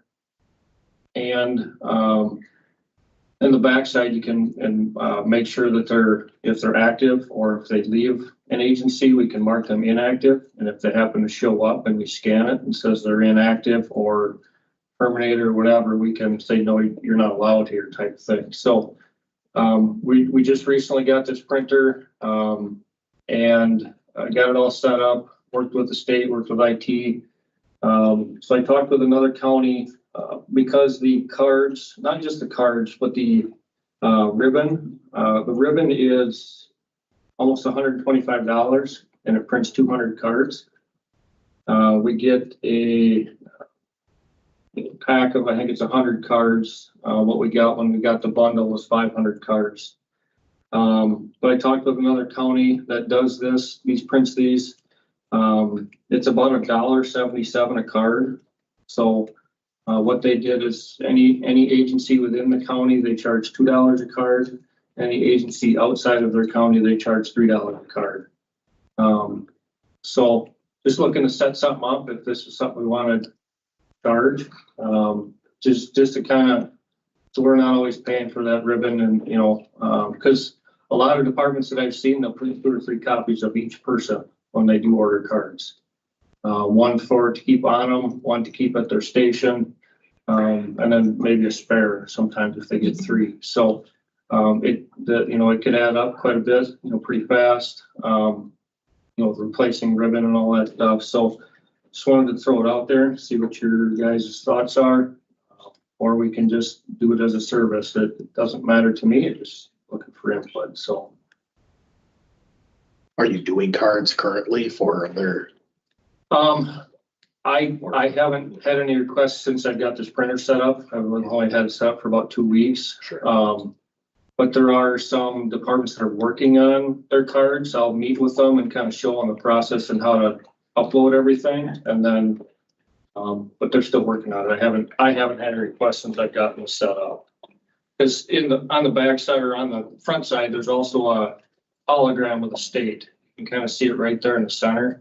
So it also gives that film on it. So it's so it shows that it's not been duplicated, just from whatever type of printer. So that's what these cards look like. There's supposed to be a logo up in the top right corner. This one didn't have it, but on the back side, it shows all their qualifications for, EMS, fire, in any incident command courses. There's law enforcement credentialing on there. So we can use it for a wide range of things. Like I said, public health, public works, all of that is included in there. So this is where we're trying to go, both countywide and throughout the state of having these cards. Because like I said, on a large scale incident, we can use these as a tracking system. So there's a lot more to it. We can add FEMA rates to it, so after disaster, we can track time that they were there. For basically call it volunteer hours or recouping costs. So just looking to see, like I said, if we want to set up a fee scale or if we just want to offer it as a service to our, area. So, Mr. Chairman, do we even have the authority to do that? Do we set like, these policies, so that's kind of why I came here with it instead of me just throwing something out there. I wanted support from committee level. can you help me? I'm ignorant on this. He's describing it though. Walk us through the process of, This would be this is not like an operational level because we're charging a fee. I want to go through setting a fee, so it's a policy level why we're bringing it to you as a committee to just set that fee, and then I would take that and just use it whenever. would you put a finance on that at all or not? You would just at this level then? I just didn't know. As far as I know, we're just setting a fee. We're not asking for money. It'd be revenue in. That the difference between, the 23 cents, if it's an internal in the county, would be revenue per card, or if it's just in the county, it's a service to the county. I don't care. I just want to support it from, Would you give us a formal, are you formally requesting this now, or are you saying, I would like to have a formal request for? No, I'd like to do something just in case I do get something next week, setting that scale. And that's throwing out options. We can do, in the county, zero cost to the agency per card, or $1, $2, I don't care. And out of county, they're not in our county, but not every county has one of these printers. Is kind of why we're getting more of them out there. So there are outside, I could do some for La Crosse County because I know they don't have a printer. But as of right now, you haven't printed out some. I haven't paid, so we don't have no issue there. No, it's just from here forward. Yep, I've done a few test ones just to make sure that it's going to work. I kind of printed my own off just to make sure it's going to work, and I had everything set up. But I have not, since it's been set up, I have not done any for any agencies. So it'd be from here forward. My opinion is you've done the research on this and you see what's out there. So I kind of trust what you're saying, but if there's other input here. Well, you can't predict what your volume is going to be, but it seems you're one person that from an administrative standpoint, it'd be great to have just one fee. And and that's fine too. One fee for everybody, then you don't got to keep track of whether it's internal or external. And that's fine too, if you wanted to do $2 card and it's straight across the board, and then and these are things that can be looked at again. Correct. If I see a starting point, jump in ribbon pricing or jump in card pricing, we can revisit it, and say, hey, we're losing money on this. Do we want to keep its current rate, or do we want to, look at it? So if you had one fee and you needed to increase your rate or whatever, it'd be easier just to look at one rate and then increase it. Nope, I'm fine with that too. So. Because it's administrative time too. It's, I can batch print, so I can just search an agency and just batch print that agency. So it's not like I gotta go one by one, but it's still time to print them. And that's not included in your estimate. Well, it would be. Is it? I got the email. So they're just the time in doing it, it'd be the 23 cents would be the time in doing it, per card. So that's above the ribbon and card cost.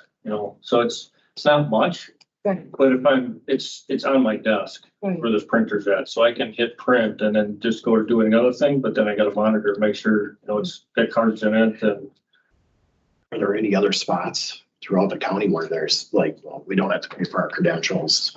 We don't. So these aren't issued to regular county staff. We do, between myself and HR, we print just a regular ID card for, and it's their access card for all county buildings. Those don't get, they don't charge for those, but that's, HR does that with their onboarding. They take their picture and, it's, they do get a charge for those if they lose it more than, they get charged $10 if they lose it. You know, because those access cards, those swipe cards to get in the doors are like $6 a piece. Those cards are expensive. That's part of their, that's just part of their. The initial one, if they lose it, then they have to pay.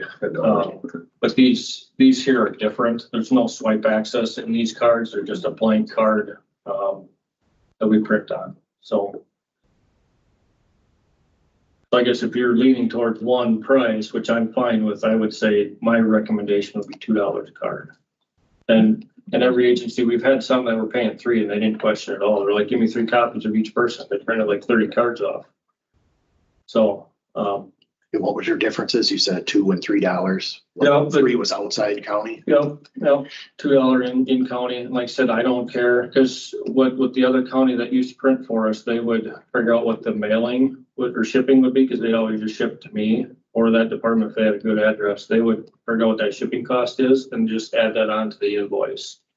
So going out of county. In county, I'll figure out a way to get it to them, whether it's me driving there or finding a deputy going that direction. I do that a lot. If they're coming towards Hillsborough, I'll say, hey, when you're going towards Hillsborough, can you drop this off? Instead of me driving all the way over there, because they're over there every day. So in county is one thing, there would be no shipping cost, but out of county, if I'm not going that direction, I would, figure out what USPS is and put them in a bubble mail or mail them to them. So. What's your opinion of that then? You like the one single fee? Yeah, that would be, like I said, less things to try and remember. There's just one set fee, and then, I'm fine with that. So. But is this something that we, Yeah, do you want a motion then? I would appreciate that. If that's where you guys want to go with it. Well, I think we've kind of settled. I would make a motion to have a $2 fee for the identification cards printed by emergency management. Second. Did you get that? Who seconded? Second. Thank you. was there any other questions or thoughts or? All in favor, signify by saying aye. Aye. Aye. Motion adopted. Thank you.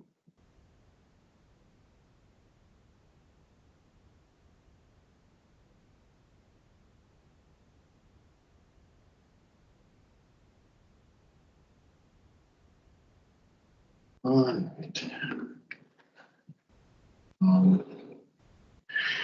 Moving on to number 11, review draft department specific incentive-based policy on overtime / on-call pay.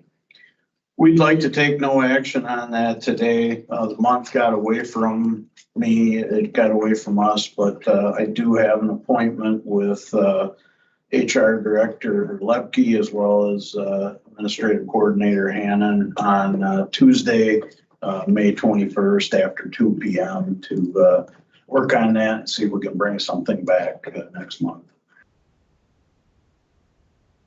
So you're good with that for right now? Moving on. Number 12, accurate control server. So I'm gonna let Captain David talk a little bit more about this, but as part of the Prison Rape Elimination Act that Charlie Jacobson worked on very hard over years to get that here. Part of that was adding 8 more cameras. We started out with 62. We were able to add 8 more. But after our upgrade, we're talking high definition cameras, and we don't have the server space to store 100. And we want to, for public records, we need to try to store that 120 day period for digital records, and we don't have that with the high definition. So I'm gonna let them take it from here, but we need some more capacity on that server. So basically, over the past 3+ years, we've done a 3-phase to upgrade all the cameras in the jail from the original, which are 20 years old. We did that all through whole chunk funds, replacing they were all analog old like the old TV coax cable, with new digital cameras. Like the sheriff said, we added 8 cameras, but on the outside of the building, we used to have just one camera in each corner, and it would only film where it was at, but you could turn it and zoom in. And instead of those, we put in cameras that have 4 cameras within that camera. So we got like 4 times the coverage of our outside of the building in the same camera housing, which also took up a bunch of server space for storing all of these videos. And from what I understand, law is we have to have 120 days of storage capacity for the general public to ask if there was an incident in the jail or something. And now that we're done with the whole upgrade, we are currently at 99 days.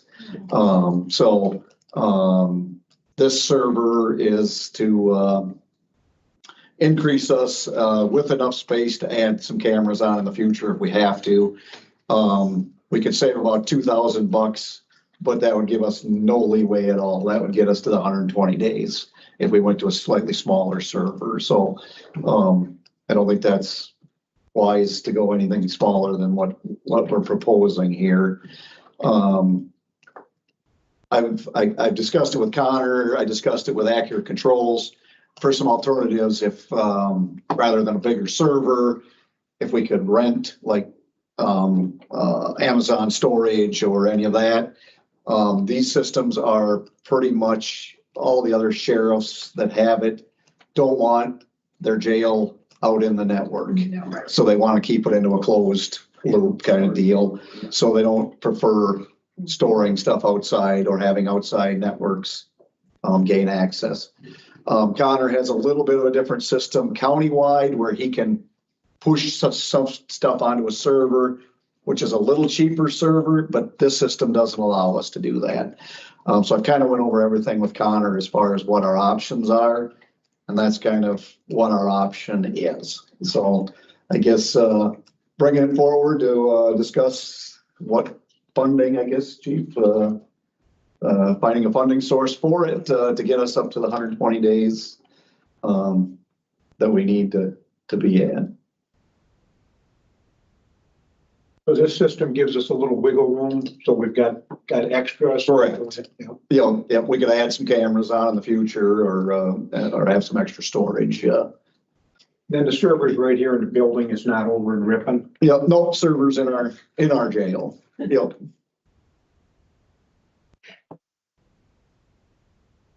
So as the captain said, the funding source obviously is the issue at hand. And when this came to light that we are not meeting the requirement for the 120 days, actually 121, we need to figure out that obviously it could be a discussion with Cassie. We don't have a finance director. I guess that is Cassie at this point, but it's also unbudgeted issue that we're looking at. So we're just looking at the funding source, what type of direction we should go in to make sure that we are following the law. I have no idea. What is our role? I don't have any idea what funding tools are out there. So what is our role as your committee here? Well, if we want us to seek the direction through the county administrative coordinator, Cassie, we could go that route. We could go that route. Or we could bring, and Cassie, tell me if I am wrong, but what we have done in years past for issues of unbudgeted funds, we have brought a resolution forward then to the county board as well.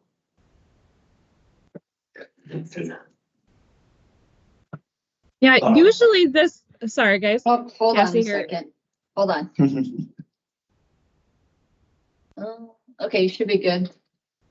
Okay, so usually this stuff comes to me before it comes to committee. And that didn't happen.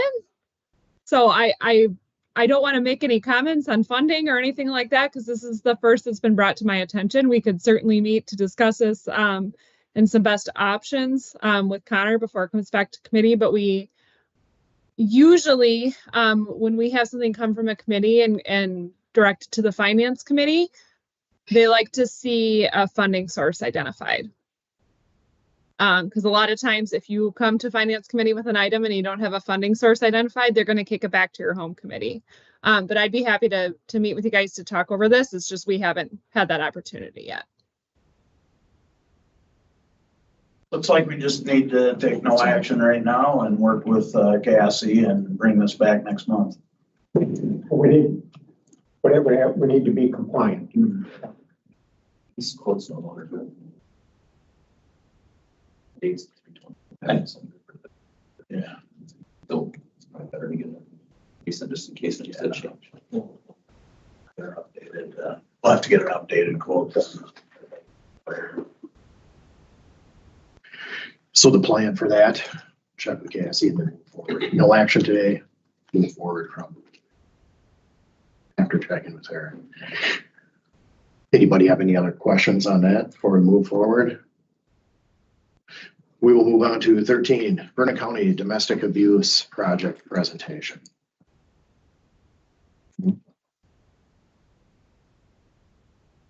So pension way, I'm not that savvy, so I have the handout stuff. There we go. Thank you. Well, good, thanks so much. Don't you get up and start? Oh, sure, and you leave. Okay, to sign that. Well, thanks everyone for having me here and letting me be on your time. My name is Janice Turbin, and I am the Domestic Abuse Project Coordinator for Vernon County. So a lot of you here know me, but a lot of you may not. And so I'm really just letting you know we're here. The first page kind of outlines the Domestic Abuse Project has been at the Family and Children's Center for about 30 years. Before it was Family and Children's Center, it was Douglas Mental Health. And they also had a domestic abuse project coordinator at that time as well.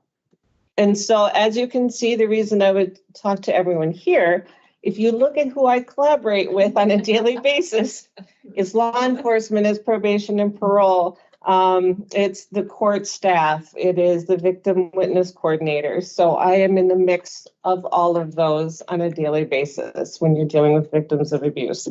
So my responsibilities, the general, I do group counseling, individual counseling. I do the restraining orders for the county. I run the CCRT. I run the HEART team. So a lot of things, but we're mostly here today to talk about the HEART team to make you aware of what that is. So, but before I go on to that, just know we will be having a fundraiser for all the ROPA programs at the Family and Children's Center on June 1st at the fairgrounds. So hopefully everybody can join us for that. So what the HEART program is, HEART stands for Help and Abuse Response Team.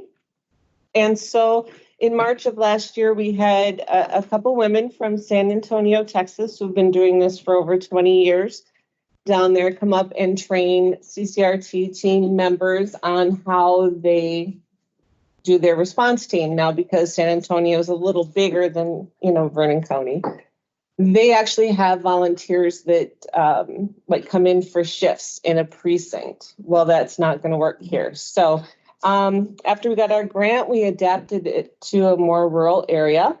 And then in May last year, we had 29 people come for the first volunteer training. And out of those 29, we had 18 volunteers that began when we launched July 1st of last year. And then last October, we added 5 more volunteers from the Hillsborough area. So I'm also doing a training October 5th or October 1st of this year, hoping to get some by the river. So we're a little scarce over there. So in order for all of this to work, when you're going to have volunteers that are going to go out to domestic abuse incidences, it had to be a team effort. And so Bruce, Sergeant Olson, and dispatch was vital. How are we going to communicate? How are we going to know who's available at any given time? So we had to work through that. The sheriff, of course, working with the officers. What is this going to look like? It's new to them. Who are the volunteers? What do we say to the victim? There was a lot of coordination by a lot of people, and I couldn't have done it without them. So basically what we do when there's been a domestic incident, officer responds, they secure the scene, arrest primary aggressor, And then they offer the victim a heart volunteer to come. And so then dispatch will dispatch out a volunteer to the scene. Of course, the scene is safe by this time. And they're there basically to give them empathy, compassion, listen, and mostly to get them the resources, because we always assume everybody knows what's available in the county, and they don't. So it just lets them know that there are shelters close by. There's my services close by. I also work with Madison Tech Clinic out of UW-Madison, and they can, maybe they don't plan on leaving, but they think their husband or wife is tracking through their phone. And as a free service, UW will check all their electronics. So it just gives them an idea of what's really available for them at the time. So, because we meet victims where they're at. We don't make their choices for them. We just offer what we can do for them. So that's what we do. If you look, you will see a map of Vernon County. It is divided into zones, and that is kind of how we do everything. Dispatch knows the zones where our volunteers live. If you see stars on the map, that means we have volunteers in those areas. And then, as you can see, we're a little thin by the river. Just shout out. So dispatch knows the zones that the volunteers live in, but then they will also log what zone the incident happened in.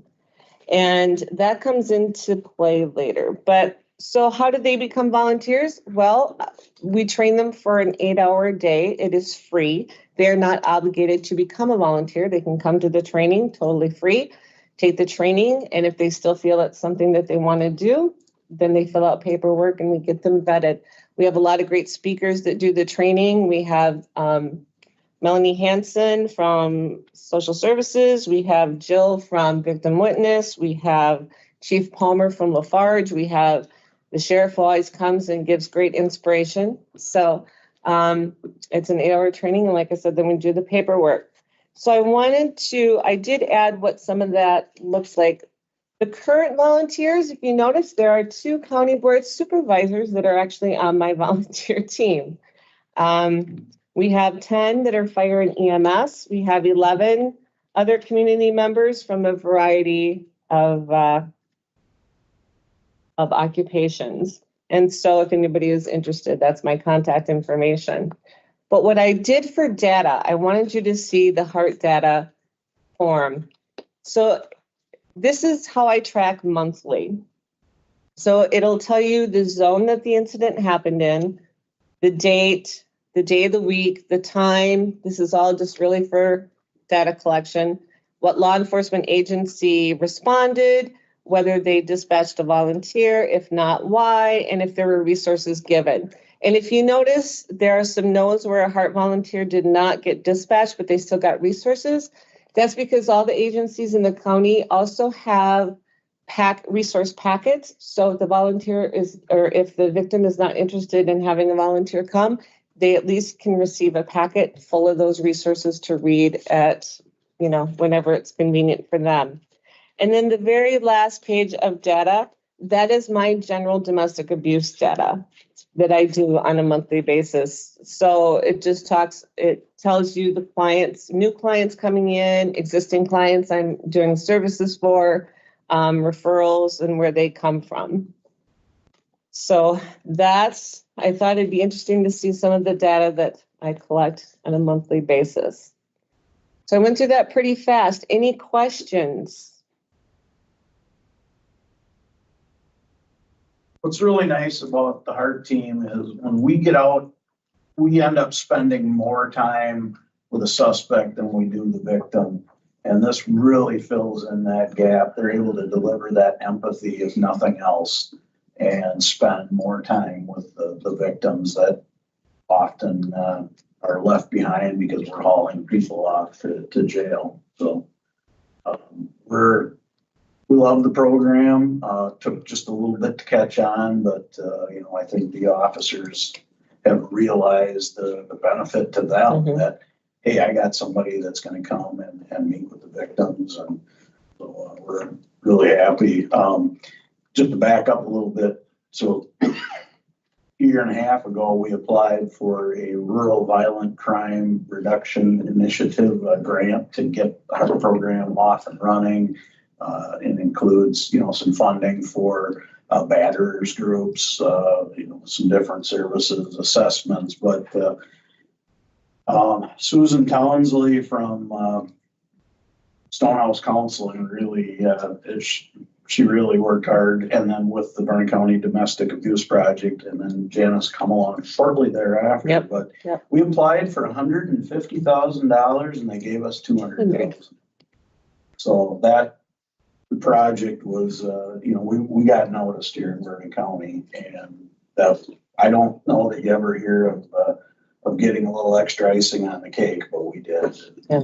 And Janice, we stay in very close communication. We work out bugs as they come, but I do believe this is a great service to our citizens, and especially victims that they deserve the most attention, not the suspect. Yeah.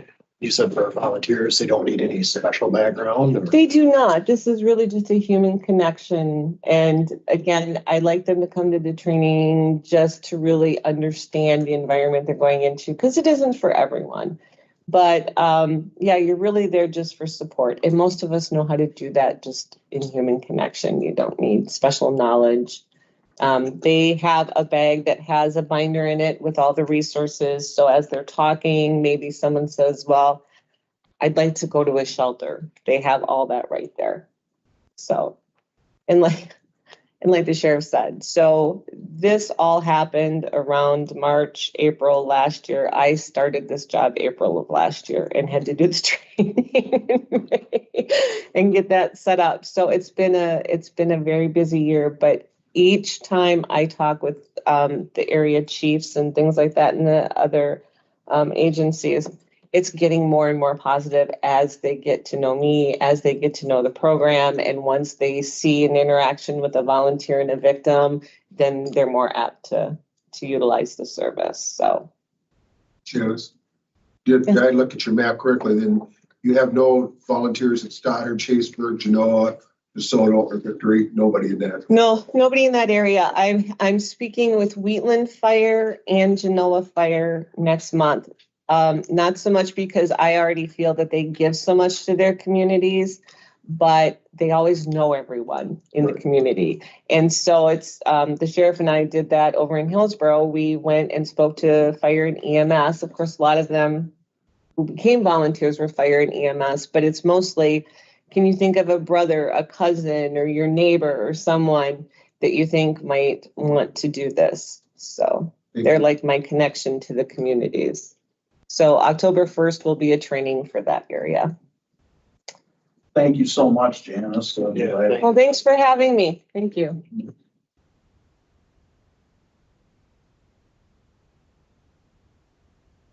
Moving on. 14, opioid epidemic abatement funds. Discussion. Mary Henry always. Yeah. So the committee's changed a little bit. Mary Henry, she was pretty active in the opioid abatement committee. Cassie, she attends pretty much every one of these meetings. I try to attend as many as I can. The last meeting we had, there were a lot of grant applications. So I think the committee did a really good job of setting up the bylaws and the ground rules for the criteria that you need to meet. You have to tie. So the opioid, just in case you're not aware, so the drug companies, as part of the opioid abatement settlement funds, Vernon County, and Cassie could give us a total if we needed it, but we get so many dollars, and it's not a lot to spread around a lot of different asks. But I think the committee's done a really good job of making sure that if an application comes in, it meets the criteria, and if they don't, they send them back to the easel to bring it back. But the two awards that the first two awards given was one to the Amara Rose Foundation for these billboards. And that's an ongoing, and then also the health department for medication lock boxes. So they're gonna be able to distribute some of them to pharmacies. We'd like to get a few to have here when we run into them situations where they're unable to secure their narcotics. And but those are the two grant awards that, those are the first two. And this last meeting, I attended part of it online, but there was a lot of applications. And then one, I guess, specific point, Cassie and I have been talking about coming up with some funding. We didn't want to be the first ones to ask for funding from that committee, but there are some needs back in the jail. We had a Kickapoo Counseling is just one potential vendor that attended the last meeting, and they're looking at doing some peer support in the jail. So we're gonna look at submitting a grant application for that. And then I also am interested in seeking some funding down the road for education and training in schools. But that's, unless Cassie, unless you had something else, that's all I had on opioid. No, we had 3 grant applications that came before the committee. They moved 2 forward. So at next month's meeting, those 2 will actually come in and present. In total, the county will receive somewhere in the neighborhood of $750,000, I believe it is, in opioid settlement funding. But those funds could change depending on future settlements. And right now, some of them are settling a little earlier than planned. So we are getting some more cash in right now than we had anticipated based on the prior schedule. And we will be looking at some possibilities for that committee. Right now, if a county department wants to seek opioid funding, they have to fill out a grant application to go before that committee. And that kind of came up at this last committee meeting that I don't know if that's necessarily best practice or not. So that's something we'll be discussing in the future, and that would tie in, Sheriff, with what you mentioned as far as funding for the jail, and then some educational funding as well. But to be determined on that aspect of it. But we will have 2 presentations at next month's meeting for grant funding. Thank you, Cassie. Thanks. All right. Any other items for consideration for next meeting? If there's any way we could meet at a different time, anything but Monday morning would work for me. And I don't know what other committees you're on that would interfere, but the Monday was a change due to the last committee, and so I'd be interested in something, even if it was Monday afternoon. But Sandy had some ideas. I was wondering about the first Tuesday of the month at 9:30. Does anybody have a conflict with that? So we get back to being a Tuesday, but it's the first instead of the second. The first Tuesday of each month. Yes, there were no other committees. I checked a couple times. There are no other committees meeting at that day or time. So Patrick's looking at his, and I'm good. I think that's fine. That sounds good. okay, did that work for you, Brandon? Good. Chief? That's You fine. mean? When we come back from a busy weekend, Monday mornings, you need that time Yes, you do. to decompress a little bit. And Well, You don't want to sit here and bond with us at all? You aren't appreciating this experience? just anything but Monday mornings. Yeah, anything but Monday mornings. Right, so that's, So if everybody's good with that, then that would put our next, And the time could be, we used to meet at 8 in the morning. I mean, that's entirely up to you. We'll make, 8 would be hard for Amy, but, Also Patrick, he's got and further Patrick, to yeah, drive. so, 9:30 is fine. Anything. okay. Let's see. would that be June 4th then? Would be Yep. your next? It's 9:30. Good, well, for me. All right. Well, Patrick's got the longest drive. He says 9:30 is good for him. Pretty awesome. Sounds Good, good. good. Concreted it. Okay. Very good there, Bruce. Yeah. Thank you, that'll help us out a lot. Right, kind of hurt that you didn't want to bond with us anymore. We can bond the whole Tuesday if you want, yeah. Just not that first on Monday. But- Monday bonding. But you need to bring your musical instruments. My banjo, I'll bring my banjo. Your session. Yeah, yeah. So, moving on. Tour of body scanner in detention center. We can do that now, we can, we have it on the agenda, so anybody that wants to, I can't remember how we need to, Do we want to finish the meeting and Can just? we adjourn before we do that? yeah, You cannot. you can't, no. No, you'd have to adjourn Yeah. afterward. Okay. I checked with the county clerk's office Yeah. to make sure. What that was, is that came out of, there was a sheriff that wanted to take the county board on a tour of his boat patrol, and they didn't make it available to everybody, so. That makes sense. All right. But we don't, I mean, if you guys would rather do a more one-on-one tour at a later time, or you wanna stay and do it now, just let me know, and. One question, is this normally how long these last? No, I was, in my report, I was a little more in depth, but Okay. I would, to build a foundation, but yeah, sometimes we've been out of here. We had one that, we kept it under an hour. Yeah. So, that would be a goal, but we had a lot on this agenda. Yes. So do we want to? Let's go do that. Like you said, that's the option. Either do a one-on-one with him Yep. some other time, or we go do this now. Then we can keep And then it come back and adjourn. correct. How long do you think it would take? 10, 15 minutes? So we could just go ahead. Yeah, let's just do it. Let's do it. What-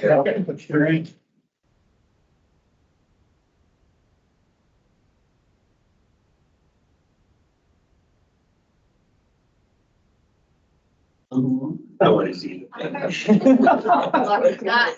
Not a personal reason.